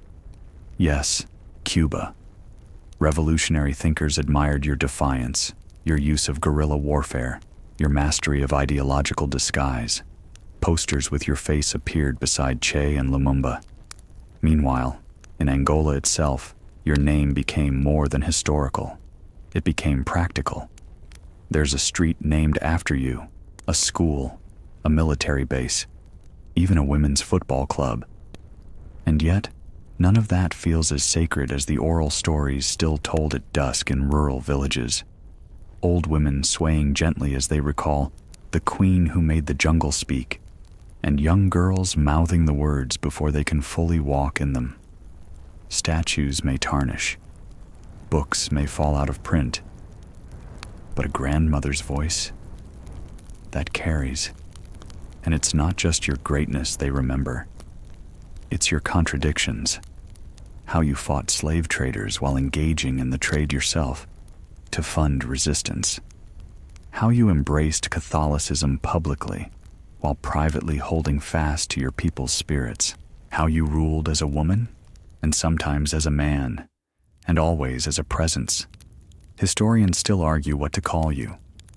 Was Nzinga a queen, a king, a freedom fighter, a tyrant, a political genius, a spiritual icon? You would have smiled at the question. You knew what they didn't, that power is rarely tidy. It doesn't sit still long enough for neat labels.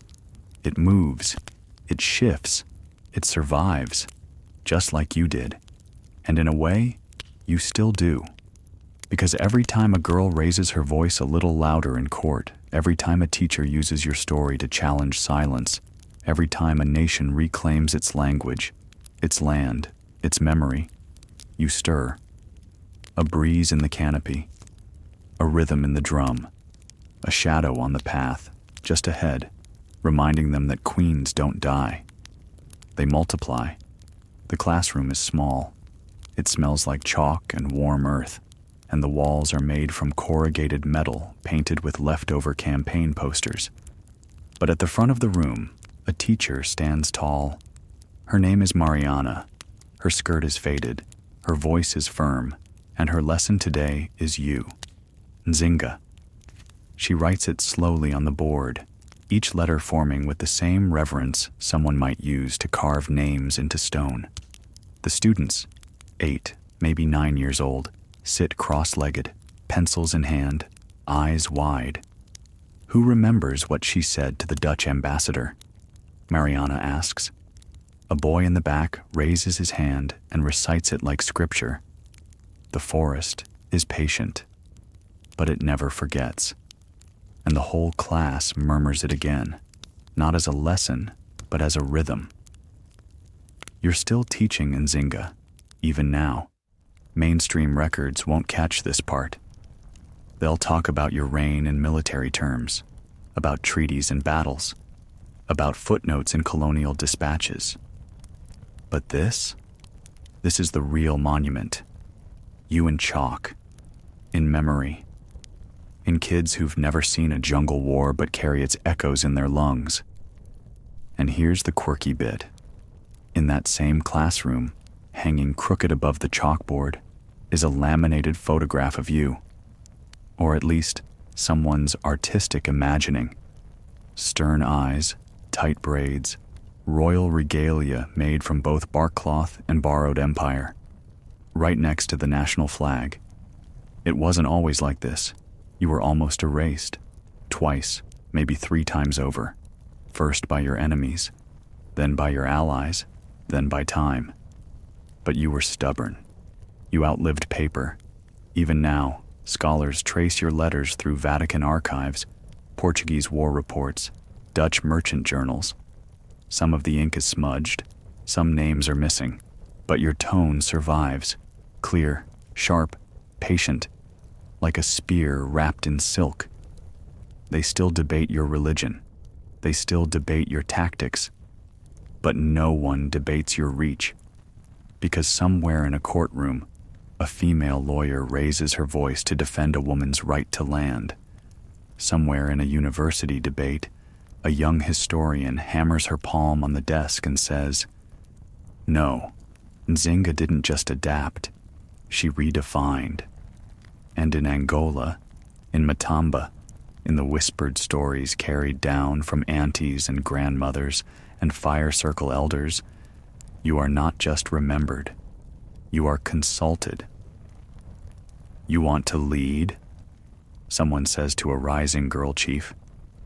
You'd better study how Nzinga walked through a room. You want to negotiate? An elder says to his grandson. Better learn what Nzinga said when the chair was missing. And they do. Because your lessons weren't just taught, they were lived. You turned survival into strategy, loss into legend, silence into thunder. So now, in this little classroom, beneath rusted roofing and hopeful eyes, a child picks up her pencil and begins to write her own story. And she starts, of course, with a queen. There's a market square somewhere near modern-day Malanje. It bustles, not with muskets or messengers, but with cassava, textiles, carved wooden toys, and steaming street food that clings to your clothes in spice and smoke. Children run between stalls, elders sit in the shade, peeling mangoes and listening to the gossip that always floats faster than the wind. And right there, in the center of the square, is a mural. You. Not lifelike, not a portrait, a collage. Half your face drawn in bold charcoal lines, half in geometric pattern, kimbundu motifs woven into modern color. Your eyes are impossibly wide, looking not at the viewer, but through them. It stops people. It makes them pause. They buy their okra and yams and bundles of soap, and then they stand, just for a moment, and remember that this land wasn't always theirs to move through freely, that someone made sure they could. The mainstream record won't say much about murals. They'll note government programs, heritage celebrations, token stamps and coins. But these spontaneous tributes, they're how memory breathes. Here's the quirky piece. The artist never signed their name, but people say it was a girl, barely 20. Came at night with brushes and a vision and didn't stop until the sun made her colors blaze. She used no template, just the stories. That's the power of oral legacy. It doesn't preserve, it evolves. You've become more than historical. You're now symbolic. To some, you are freedom. To others, cunning. To the women who sell dried fish near the train station, you're something more personal. My grandmother always said Nzinga didn't wait to be rescued, one says. And that's why we don't either. That spirit, self-determined, sharp-edged, graceful when it wants to be, merciless when it must be, is now stitched into the everyday, into work songs, into political speeches, into protest signs. Your name is shouted during land disputes, whispered during childbirth, painted on shields carried by women who guard their communities after the police forget to come. Historians still argue if this modern Nzinga is you or just what people need you to be. But in a way, that's the highest honor. You are no longer confined to dates and death years. You are the template, and that's not easy. Icons get misused, misquoted, oversimplified, but you, Nzinga, have always been messy, layered, a queen and a king, a tactician and a believer, a fighter and a forgiver, when the terms were right. You carry contradiction like armor. And so, this mural, this market square, it's not your tomb, it's your proof of life. Because long after the Europeans folded their maps and left, after the flags changed and the textbooks caught up, the people still speak you, which means you're still here. The capital city hums now, not with war, but with traffic, with cell phones and radio jingles, with food vendors calling out specials and bureaucrats rubbing tired eyes behind government desks. The era of muskets and marching boots is gone, replaced by asphalt, by budgets, by internet cafes. But even here, in the fluorescent heartbeat of modern Angola, you're still close. A billboard catches your eye. It's an ad for a documentary. Nzinga, the crown, the sword, the strategy. Streaming now. The actress wears a crimson sash, her eyes painted with fierce liner, and her crown, not gold, wood, etched with ancestral shapes. You wouldn't have recognized yourself. And yet, maybe you would, because everything has changed, and everything is still familiar. The mainstream world has finally caught on. Your story is being told in classrooms across Europe now, no longer as an afterthought, but as a pivot point in colonial resistance. University students write theses with your name in the title. Panels convene. Documentaries roll credits. They use phrases like Nzinga's resistance strategy and Nzinga's post-colonial legacy. They argue over whether you were proto-feminist or proto-nationalist or proto-something else entirely. But here's the quirky detail. On social media, you've become a meme. Yes, a meme. Your most famous quotes, half verified, half invented, circulate as GIFs, voiceovers, and TikToks. When they refused her a chair, she became the throne. Nzinga didn't enter rooms, she claimed them. A generation raised on scrolling and swiping is now using you as a lens for politics, for gender, for power, for that undeniable attitude of, I'm not asking, you're trending. In 3 languages, and still, behind the screen light, something deeper happens. A woman in law school reads about your treaty with the Dutch and starts drafting community contracts for displaced farmers. A trans activist in São Paulo adopts your war attire as inspiration, designing a performance piece that reclaims gender as power. A rapper in Luanda drops your name in the first line of her debut single. Nzinga's blood in my mic, I speak like a queen. You've become portable, not in stone, not in archives, in rhythm, in breath, in improvisation. Historians still argue where you fit on the timeline of African leaders. Some say you were the last of the warrior queens. Others call you the first modern head of state. But maybe you don't fit on the timeline at all. Maybe you run alongside it. Maybe that's the point. Because you didn't wait to be named. You named yourself ruler, negotiator, sister, shield. And now, the world speaks back with the language you left behind. In a radio interview, a historian says, Nzinga teaches us that survival isn't about hiding.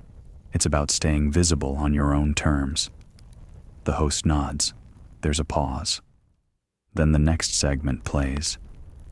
A new song called Spear Queen. And somewhere, in a car, in traffic, a teenage girl taps the beat against her window. The archives smell like old glue and sun-faded ambition. You're not there in body, of course, but your presence is heavy in the stacks. A grad student, call him Paulo, stands in the basement of a colonial-era library in Lisbon, thumbing through brittle documents sealed in plastic sleeves. His headphones dangle around his neck. His laptop glows with a half-written thesis. Topic: Nzinga Mbande, between myth and statecraft. He's tired, the kind of tired that comes from too much reading, too little sleep, and the creeping anxiety of wondering if the story you're trying to write will ever be enough. But then, he finds it. A letter, dated 1658. Portuguese script, slightly blurred.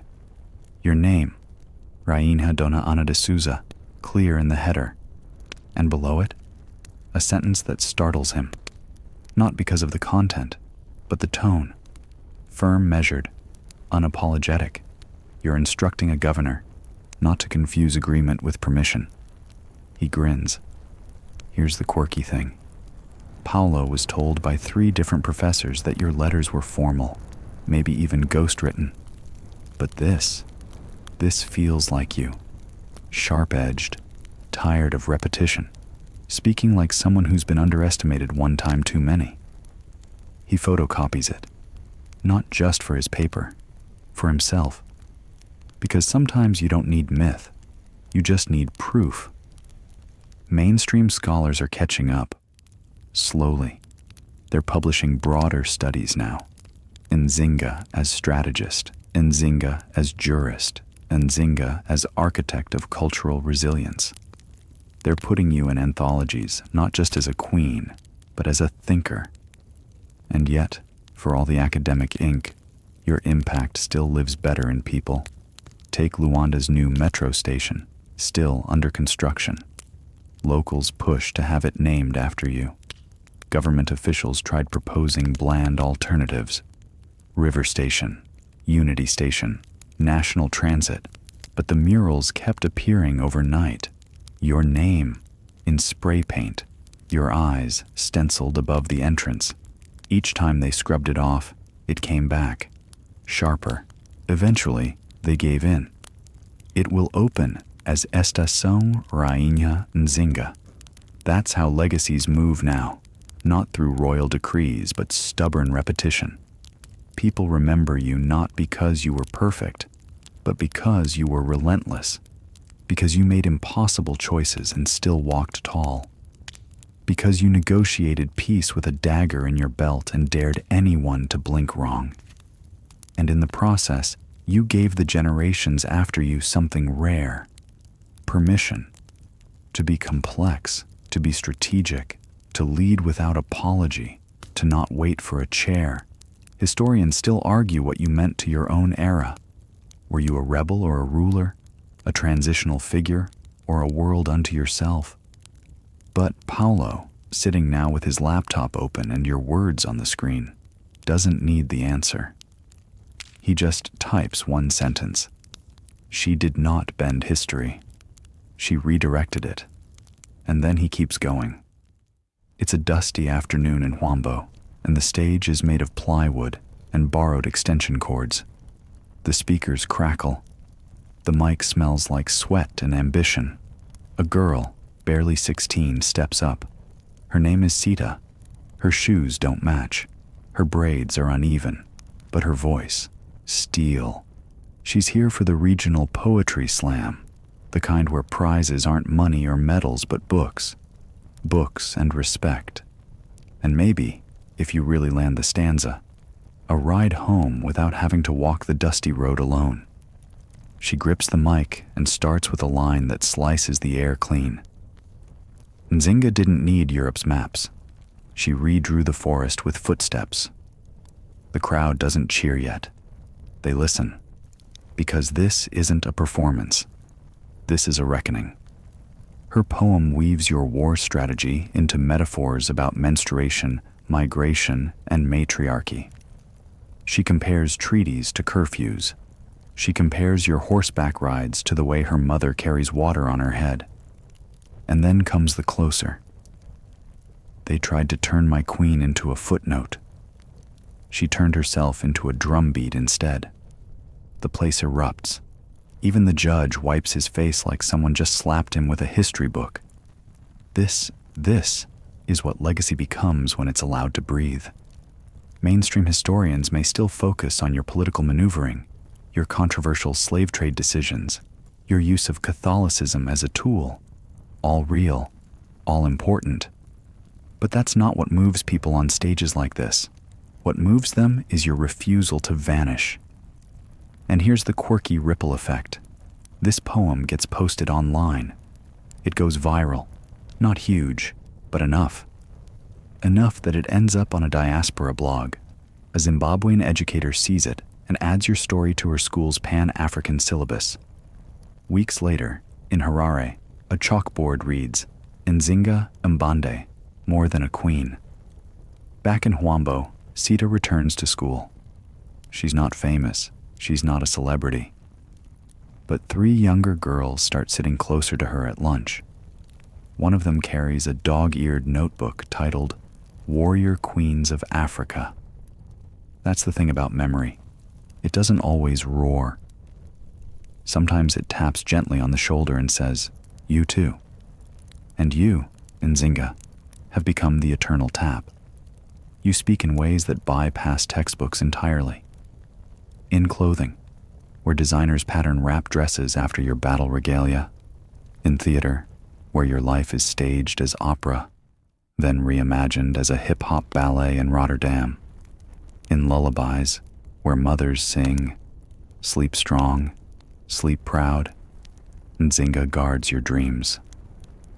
Historians still debate the line between the real Nzinga and the poetic one. But maybe there is no line. Maybe you blurred it on purpose, because the myth protected the truth, the way armor guards a heartbeat. And now, thanks to a teenage girl with unmatched shoes and righteous fury, another layer of you enters the world. More poem than queen, more anthem than name, and far, far from forgotten. The museum is quiet, not the kind of quiet that feels empty, but the kind that feels sacred, thick with breath held in reverence. You're here, again, this time behind glass. A small exhibit in the National Museum of Anthropology in Luanda, titled Nzinga, Sovereign of Memory. There's no crown, no sword, just a single staff, replica of course, resting on velvet cloth. And beside it, a looped video of your signature in both Latin and Mbundu script. Children press their noses to the glass. Teachers explain your timeline like a liturgy. Ndongo, Matamba, Luanda, treaties, betrayals, the jungle, the chair that wasn't there. Mainstream tourists take photos, whisper to each other. They didn't expect this, because most museums don't hold power like this. They hold artifacts. You were never just an artifact. You were agency. But here's the quirky twist. There's no portrait in the exhibit, no official likeness, just an empty frame, painted gold, with a caption beneath that reads, Nzinga, painted by every generation. Brilliant.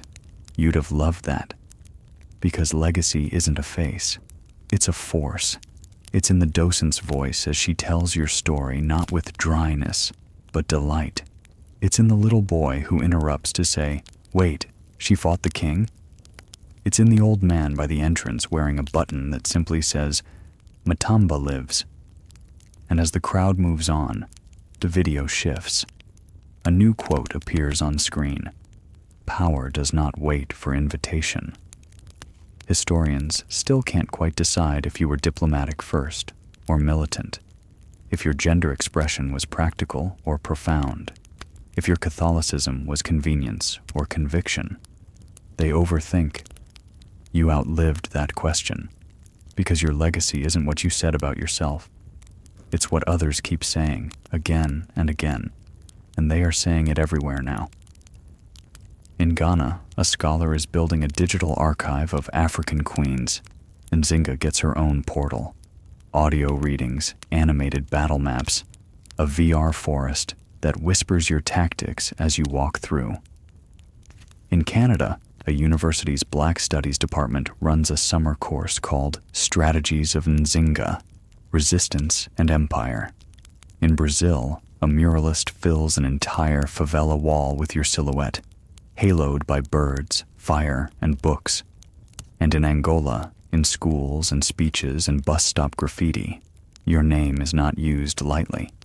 It's invoked. Like thunder, Nzinga. It doesn't just describe a person, it reminds people what's possible. You became something more than queen, more than warrior, more than survivor. You became an argument against erasure, against compliance, against silence. You became the answer to a question no colonizer ever meant to ask. What if she wins?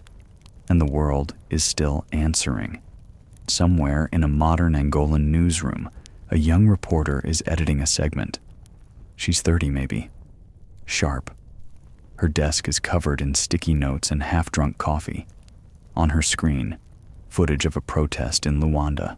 Women holding banners, chanting in Kimbundu, demanding land rights and better education. The headline on the draft chyron, Daughters of Nzinga. She leans back, arms crossed. It's not a slogan. It's a declaration. One that doesn't need footnotes, because it's understood now. You're not just a figure from the past. You're a benchmark, a litmus test, a spirit that shows up whenever someone refuses to be erased. The mainstream media, of course, has caught on late. They use your name during election cycles now. The Nzinga vote has become shorthand for the block of educated, rural-rooted, defiant female voters who shift outcomes. And here's the quirky bit. A political campaign in the South recently used your image as a hologram. That's right, a hologram. A reimagined, digitized Nzinga standing on a stage during a rally, speaking pre-recorded words to a cheering crowd. Some said it was gimmickry. Others, they wept. Because even pixelated, your presence holds weight. Still, not everyone understands. You're complicated. Too complicated for the clean arc most textbooks want. Some critics call you opportunistic. They point to your shifting alliances, your use of the slave trade, your merciless tactics. But your defenders, and they are legion, fire back with a single phrase. She played the game they taught her, and then changed the rules. Historians still struggle to categorize you. Were you a monarch with vision, or a military pragmatist? A Christian ruler, or a spiritual hybrid? A state builder, or a resistance leader? The answer, of course, is yes, because you were never interested in comfort. You were interested in control, and when it couldn't be granted, you took it. That's why, when the news anchor reads the closing line of the segment, Queen Nzinga's legacy endures in those who rise, uninvited, and lead. The newsroom falls quiet for a moment. It's not reverence, it's recognition. Because Nzinga didn't kick down the door. She built a new room, and now there are hundreds, thousands, walking through it. Every activist who says no, every leader who doesn't wait for permission, every voice that shakes the silence in rooms not meant for them. They carry you. You who turned exile into empire. You who turned betrayal into blueprint. You who stood where there was no chair and made a throne out of a man's back. You who never stopped asking, whose map is this? And now, the answer is louder than ever. It's yours. It's evening in a small village outside Caxito. Not much has changed here. Goats still wander into gardens. Grandmothers still cook over coal stoves. The roads are mostly dust and memory. But tonight, the village square is alive. Lanterns swing between trees. A cloth screen flaps gently in the breeze. The projector flickers on.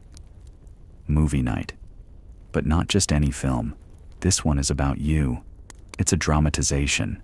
Glossy, cinematic, with swelling music and slow-motion battle scenes. The actress playing you rides through flames. The Portuguese are pale and panicked. There's a dramatic speech, probably invented. But the crowd loves it. Especially the kids. They cheer when you trick the emissary. They gasp when you ride through the river. And when you stand tall without a chair in that famous scene, an old woman claps so hard her ring flies off. And somewhere in the crowd, a teenage girl whispers, "I didn't know she was real." That's the point. Mainstream exposure has finally caught up. You're on film, on stage, in books translated into French, Swahili, even Korean. Your story appears on history podcasts and video essays with millions of views. They break down your tactics like football plays. They analyze your diplomacy like chess. And yet, there's still something raw, something alive, about seeing you under the stars, surrounded by people who carry your blood. Here's the quirky moment. When the credits roll, someone presses play on a local beat. And within minutes, the square turns into a dance floor. Children twirl. Aunties clap. Someone shouts, "Nzinga would have danced." And no one disagrees. You're not above the people. You are the people. You're what they made of oppression. You're what they saved from the fire. Historians still argue how much of your story is myth, but they've stopped arguing whether it matters. Because when the myth uplifts the truth, and the truth uplifts the people, it becomes something greater. It becomes foundation. A professor in the crowd watches the celebration quietly. She's working on a new translation of your letters. Fluent in both Portuguese and Kimbundu, she wants to bring your voice directly to young readers. No footnotes, no edits, no apologies. She's tired of queens being interpreted. She wants them heard. And across the sea, in a Brooklyn classroom, a teacher introduces your name during a lesson on resistance. A black student raises her hand and says, "So she was like Harriet Tubman, but with a sword?" The teacher laughs. "Not wrong. Different weapon. Same fire. And you? You're not watching from afar. You're still in the rhythm, in the drum beats, in the way dancers stamp their feet when the bass hits just right. You're the moment a girl steps out of the shadows and says, 'I can lead,' not because anyone said so, but because you already showed her how." The airport terminal smells like new plastic and cold air conditioning. This is Luanda International, and it's buzzing with the strange mix of anticipation and exhaustion only air travel brings. Suitcases rumble, babies cry, boarding announcements drone from distant speakers in Portuguese, English, and the occasional French. A woman in her 40s stands at the arrivals gate. She's not famous, not wealthy, just returned from a conference in Johannesburg. Her tote bag reads, "Black Women Lead." Inside it is a notebook covered in stickers. One of them simply says, "Nzinga lives." She didn't buy it. It was handed to her at the event. It's stuck with her since. Mainstream thought tells us heroes fade into statues, textbooks, and museum halls. But you keep showing up in the carry-ons, in the side comments at policy panels, in the names of NGOs, in whispered encouragements before presentations. Speak like Nzinga. Don't blink. Here's the quirky ripple. The woman walks to the customs line where she's stopped for extra questioning. Routine, they say. Just a few questions. But something shifts in her spine. Not fear, familiarity. She straightens her posture. She remembers how you stood, not when greeted, but when interrogated. She smiles politely. She says only what's necessary. She exits calmly. Legacy isn't always about rebellion. Sometimes it's about quiet, unshakable presence. And yours, Nzinga. It lingers in boardrooms and waiting rooms, in headlines and lesson plans, but also in posture, in refusal, in dignity. Back in Angola, in a village council meeting, a land dispute is being resolved. A woman elder quotes you directly, word for word, from an oral retelling. "He who forgets the soil will answer to the roots." The room goes still. And just like that, the argument ends. Because you've become unchallengeable in certain matters. Not because you were always right, but because you fought, and that, in itself, grants authority in lands still healing from conquest. Historians still debate the precise borders of your domain. Was it Matamba and Ndongo? Was it symbolic rule over multiple territories? Were you a queen, a unifier, a protector? Truth? You were whatever was needed in the moment. A sword when needed, a pen when needed, a shadow when that served better than spotlight. And even now, in moments of doubt, before a speech, before a vote, before a mother disciplines her daughter for daring to dream too big, someone, somewhere, thinks, what would Nzinga do? And they move forward, with their chin a little higher, their voice a little steadier, their story a little louder. You didn't ask to be followed, but here they come anyway. There's a podcast recording in progress. It's happening in a Lagos apartment, between two friends with mismatched chairs, a second-hand mic, and a devotion to truth louder than their equipment. Today's topic, Nzinga, or, as they've titled the episode, The Queen Who Made Empires Kneel and Didn't Apologize After. One host reads quotes. The other interrupts with laughter, disbelief, admiration. Wait, she used Christianity as a diplomatic tool? She wore pants and had male concubines? She faked peace just to attack more effectively? It's half history, half hype, and all real. The mainstream timelines have caught up by now. Wikipedia entries are longer, biographies are footnoted. But this, two women dissecting your every move like fans breaking down a lyric, is a different kind of legacy. Here's the quirky twist. Halfway through the episode, they take questions from listeners. One teenage girl calls in and says, I used to be scared to speak up in class. Then I learned Nzinga negotiated peace while standing. So now I stand when I present. Every time. And they both go quiet for a beat. Because that's the moment the past becomes the push. You're not just being remembered. You're being activated. That podcast goes live, gets shared, gets clipped into reels, remixed with Afrobeats, quoted under protest photos in Senegal, turned into a TikTok trend. Nzinga mode videos show women walking into meetings, job interviews, classrooms, backs straight, faces unbothered. The caption always reads, She didn't kneel, neither do I. Historians still write their journal articles. They debate your tactics, your compromises, your Catholic veneer, your economic entanglements. And you? You slip through those pages like fog through trees, because you were never meant to stay bound. Your story isn't just for scholars. It's for movement, for rhythm, for breath. A South African playwright is writing a stage show called The Throne Was Late, So I Stood. It opens with no actors, just a single chair in the middle of the stage. Empty, defiant. You're there, without speaking, without showing up, still commanding. And meanwhile, in Angola, a mother names her newborn daughter Nzinga. No middle name, no compromise. Let her carry the whole thing, she says, so they don't forget. You'd probably smirk at that, not because you craved legacy, but because you expected it, because you planted it in every move. And now, generations later, it's blooming in podcasts and birth certificates, in hashtags and home-cooked lessons. You didn't ask for this, but you made it inevitable.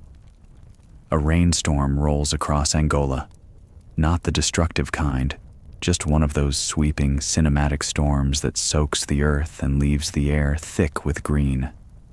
In a village near the Kwanza River, 3 generations sit on a porch, watching it fall. Grandmother, mother, daughter. They shell beans, quietly, listening to the rhythm of droplets drumming on a tin roof. The grandmother speaks first. Did I ever tell you what Queen Nzinga said when the Portuguese tried to make her sit on the floor? The girl nods. She sat on a man instead.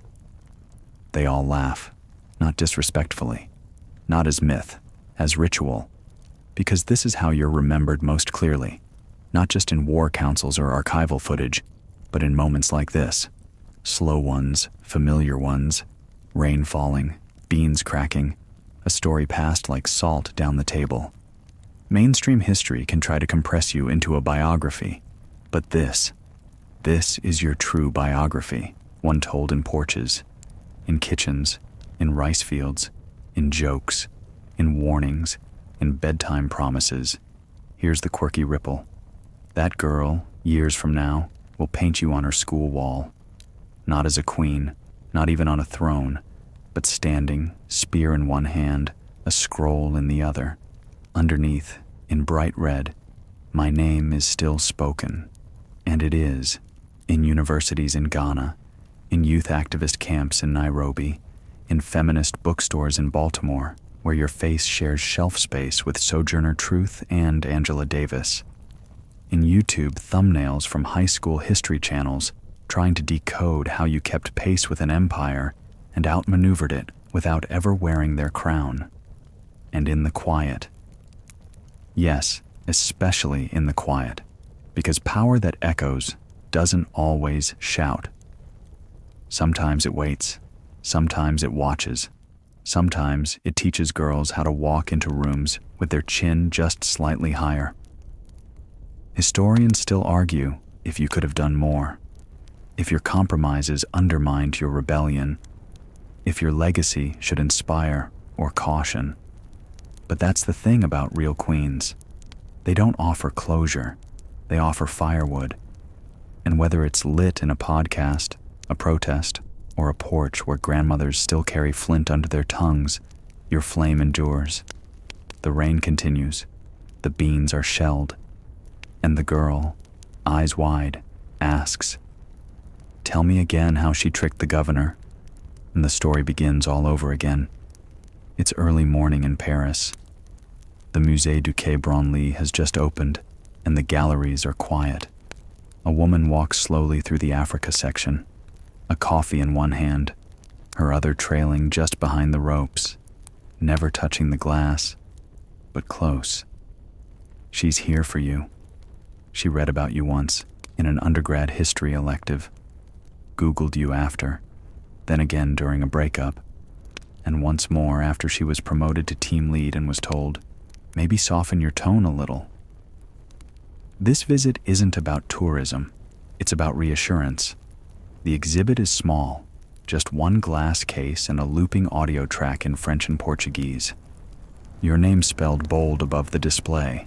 Nzinga Mbande Queen. Warrior, diplomat, architect of resistance. There's no costume, no mannequin, just your words, projected gently through a speaker. And here's the quirky thing. It's not one of your speeches, not your treaties, not the big, dramatic quotes. It's something you said privately in a letter. I do not command to be feared. I command because I do not fear. That stops the woman cold, because that's not just power, that's permission. Mainstream exhibits often flatten figures like you, make you ornamental, reduce rebellion to costume, but not here. This one's curated differently. It names your enemies, not vaguely, but specifically. It maps your campaigns, not as uprisings, but as strategic maneuvers. It describes your court not as exotic, but as efficient. It honors the intellect behind your endurance.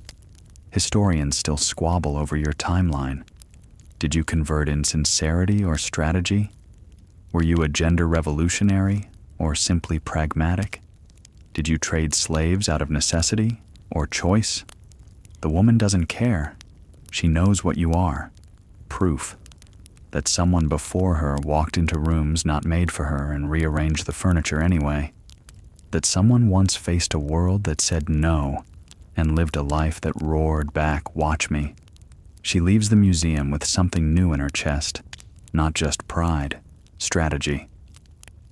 Later that day, she speaks up in a meeting, corrects a male colleague's mistake, doesn't blink when he mutters under his breath. She's already thinking 3 moves ahead. She walks home past murals and monuments of men and smiles. Because she's carrying her monument with her. Invisible, sharp, uncompromising. You. You're not etched in stone. You're embedded in spine. And every time someone moves like you, bold, unbent, unapologetically strategic, you flicker through them. Not as shadow, as foundation. It's dusk in Johannesburg, and the library lights are still on. Inside, a boy scrolls through digital archives on a cracked tablet. He's supposed to be studying geography, but instead, he's reading about you. Again. He found your name last month, almost by accident, during a search for strong leaders in Africa for a school project. One article led to another, then to a podcast, then to a graphic novel in the school library's history sort of section. And now he's here, not for homework, for something else. Call it guidance, call it obsession. Call it what happens when a kid realizes history isn't just kings and treaties. It's people who said no at the exact moment everyone else said please. You were the first, and now you're his first. His first hero who looks like his aunt. His first queen who didn't wait for rescue. His first history crush who actually won something. Here's the quirky thing. He starts writing fan fiction about you. Not fantasy, though you wouldn't mind dragons. Just retellings. Nzinga, but in space. Nzinga, but in a cyberpunk resistance city. Nzinga, but as the head of a resistance network called the Matamba Protocol. He shares them on a forum. One gets picked up for a student zine. His teacher reads it, tells him it's powerful. He doesn't say it, but it's the first time that word has ever been applied to him. Powerful. All because of you. Mainstream history classes still struggle with nuance. They teach timelines, battles, maybe one photo of you, if any. But they miss this. The ripple. The kid in a hoodie imagining new futures because of one woman's refusal to sit on the floor. Historians still argue over your contradictions. Were you too ruthless? Too political? Did you betray your people by engaging in slavery? Or protect them by navigating its horror? But what they forget is that contradictions are human. And you were nothing if not fully, entirely, fiercely human. Which is why you remain usable. You're the queen for rebels and researchers, for orphans and CEOs. You're the model for organizing, for rethinking, for saying, we will not disappear quietly. Somewhere in a university seminar in Dakar, a student raises her hand to interrupt a lecture on acceptable resistance. But wasn't Queen Nzinga unacceptable? She asks. The room stills. Exactly. And back in Johannesburg, the boy hits publish on his latest story. He titles it simply, The Forest Remembers. Because he knows now that history isn't what happened. It's what we carry. And you, Nzinga, are being carried by more people than you ever ruled. A documentary crew sets up on location in Angola. The sun is brutal. Cables coil like snakes across red dirt. A drone buzzes overhead, and standing off to the side, half director, half pilgrim, is a woman holding a clipboard and trying not to cry. She's come here from Brazil. Her grandmother told her your story when she was a girl, back in the kitchen, over a steaming pot of feijoada, with a voice like a marching drum. Nzinga never bowed, and now, here she is, filming your footsteps, or where they might have been. They're not sure where your court once stood, exactly. The ruins are more whisper than wall. But it doesn't matter. The story still clings to the grass. It rides the wind through the acacia trees. The documentary won't be flashy, no reenactments, just your words, narrated over landscapes, translated in 4 languages. Matamba soil framed as if it were scripture. The mainstream platforms won't pick it up immediately. Too niche, they'll say. But the quirky twist? It premieres at a small film festival in Bahia and wins, then gets streamed through diaspora networks, watched in cafes, in classrooms, on phones during late-night walks home. One girl posts a clip. Your quote, "I am not less because I do not belong to you." Over images of protests in Lagos, London, Minneapolis. It goes viral. Historians still try to trace the boundaries of your influence. They chart the alliances, the military campaigns, the treaties. They analyze your use of language, of Christianity, of male titles. But the boundaries are gone now. You've leaked into culture, into movement, into method. A Zimbabwean choreographer creates a piece called Throne Without Chair. Dancers move in harsh, deliberate steps until one begins to glide, alone, upright, refusing all cues. That dancer? She's dressed in red with one hand always outstretched, offering, commanding, remembering. Because that's how you live now, in outstretched hands, in syllables passed between generations, in a film's subtitle that reads, "Some queens ruled. This one refused to be ruled." And the woman behind the camera? She doesn't just finish her film, she dedicates it. To every girl who ever stood too tall in rooms that asked her to shrink. To every leader who didn't wait for a seat. To you. Nzinga, the thunder under history's silence. The internet archive loads slowly. Too slowly. It's late, past midnight, in a small flat in Berlin. A graduate student stares at the screen, half hopeful, half exhausted. She's tracing colonial records, piecing together a dissertation chapter about overlooked African statecraft. She's tired of writing about treaties signed under duress. She wants to write about treaties refused. She wants to write about you. And tonight, finally, a breakthrough. A rare scan of a 17th century Portuguese record, handwritten notes from a missionary in Luanda. And there it is, buried in ecclesiastical jargon. She speaks with the voice of a commander, not a queen. The people obey her before they ask what was said. It stops her, because it confirms what she's been arguing. You weren't obeyed because you wore a crown. You were obeyed because you earned it, over and over, with strategy, with clarity, with the calm rage of someone who had already survived more than anyone could threaten her with.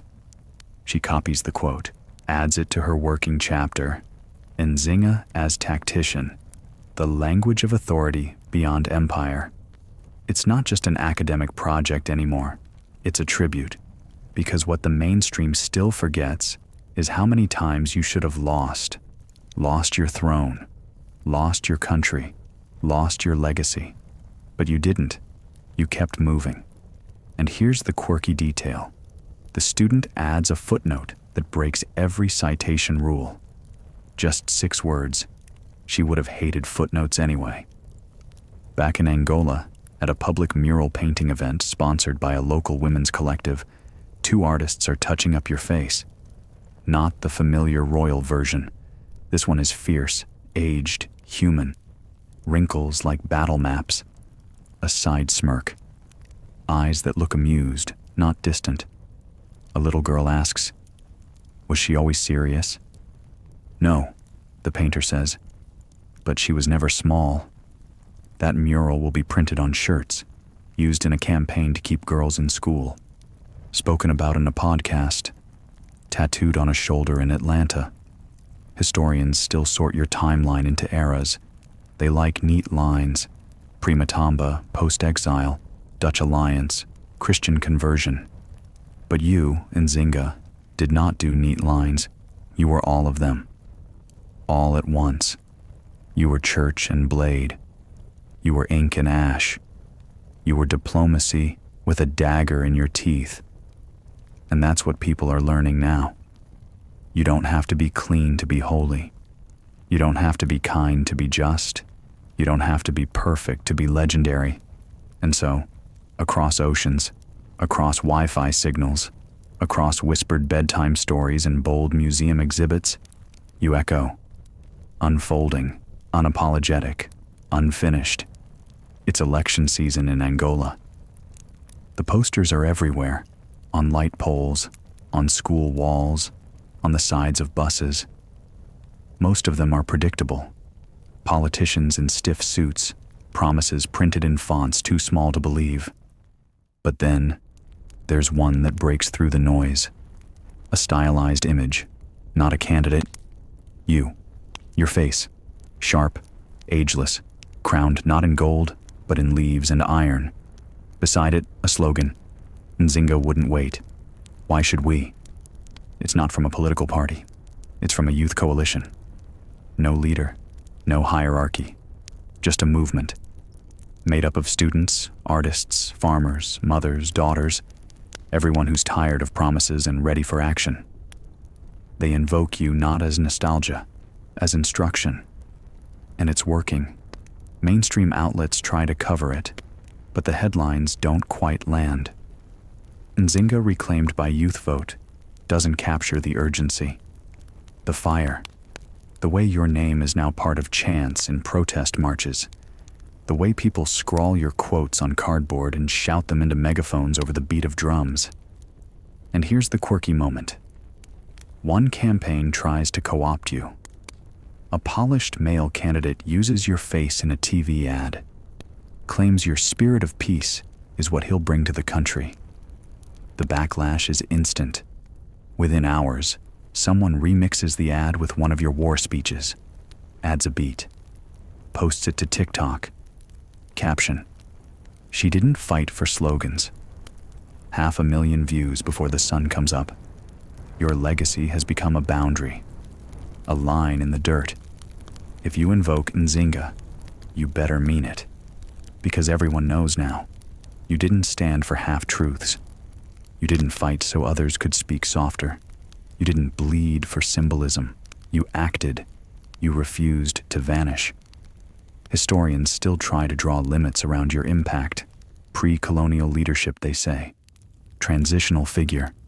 Early modern resistance. But those labels feel small now. Because what do we call a legacy that stretches from scroll to screen? From cavalry to hashtags? From jungle trails to protest streets? We call it alive. In a classroom in Windhoek, a teacher explains protest theory. She opens with a simple prompt. Who made space where there was none? A student answers without raising his hand. Nzinga.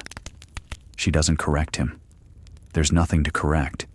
Because the question wasn't just historical, it was current. And you, Nzinga, are always that. Not a relic. A reminder. Not an ending. A beginning. Hey guys, tonight we close the book. Not on a chapter, but on a current that's been running beneath your feet for the last 40 sections. Queen Nzinga. You met her in the shadows of a palace. Young, watchful, already too sharp to ignore. You watched her lose her father, then her brother, then her child. You saw her step into power not with ceremony, but with steel. You followed her into the jungle, through the swirl of gunpowder and gospel, treaty and trap, drumbeat and deception. You've sat beside her as she ruled from a throne she carved herself. And now, you're still here. Because this wasn't just history. It was a mirror. She didn't just survive centuries of colonization. She refused to be shaped by it. She didn't just wield power. She defined it. Not through conquest, but through contradiction. She prayed and she fought. She compromised and she conquered. She knelt when it served her. She stood when it didn't. She never asked to be remembered. She acted like she already would be. And she was right. So tonight, let the rhythm slow. Close your eyes. Feel the weight of the forest pressing in gently, not as a threat, but as memory. Smell the earth, sweet with rain.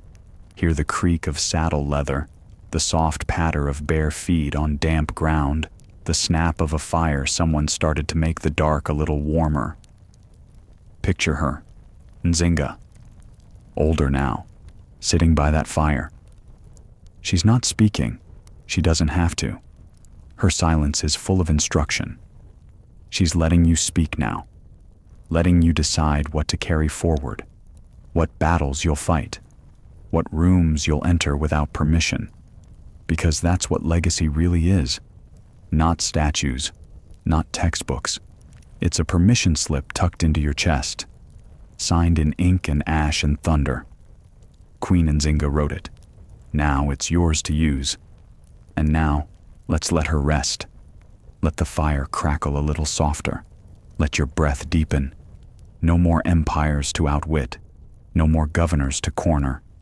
Just the steady rhythm of your heart syncing with the night. The battle's over. For now, the queen has sat down, not in surrender but in peace. The crown she forged from refusal rests lightly now. And tomorrow, maybe you'll rise a little taller, speak a little clearer, ask a little less permission, because someone already showed you how. Good night.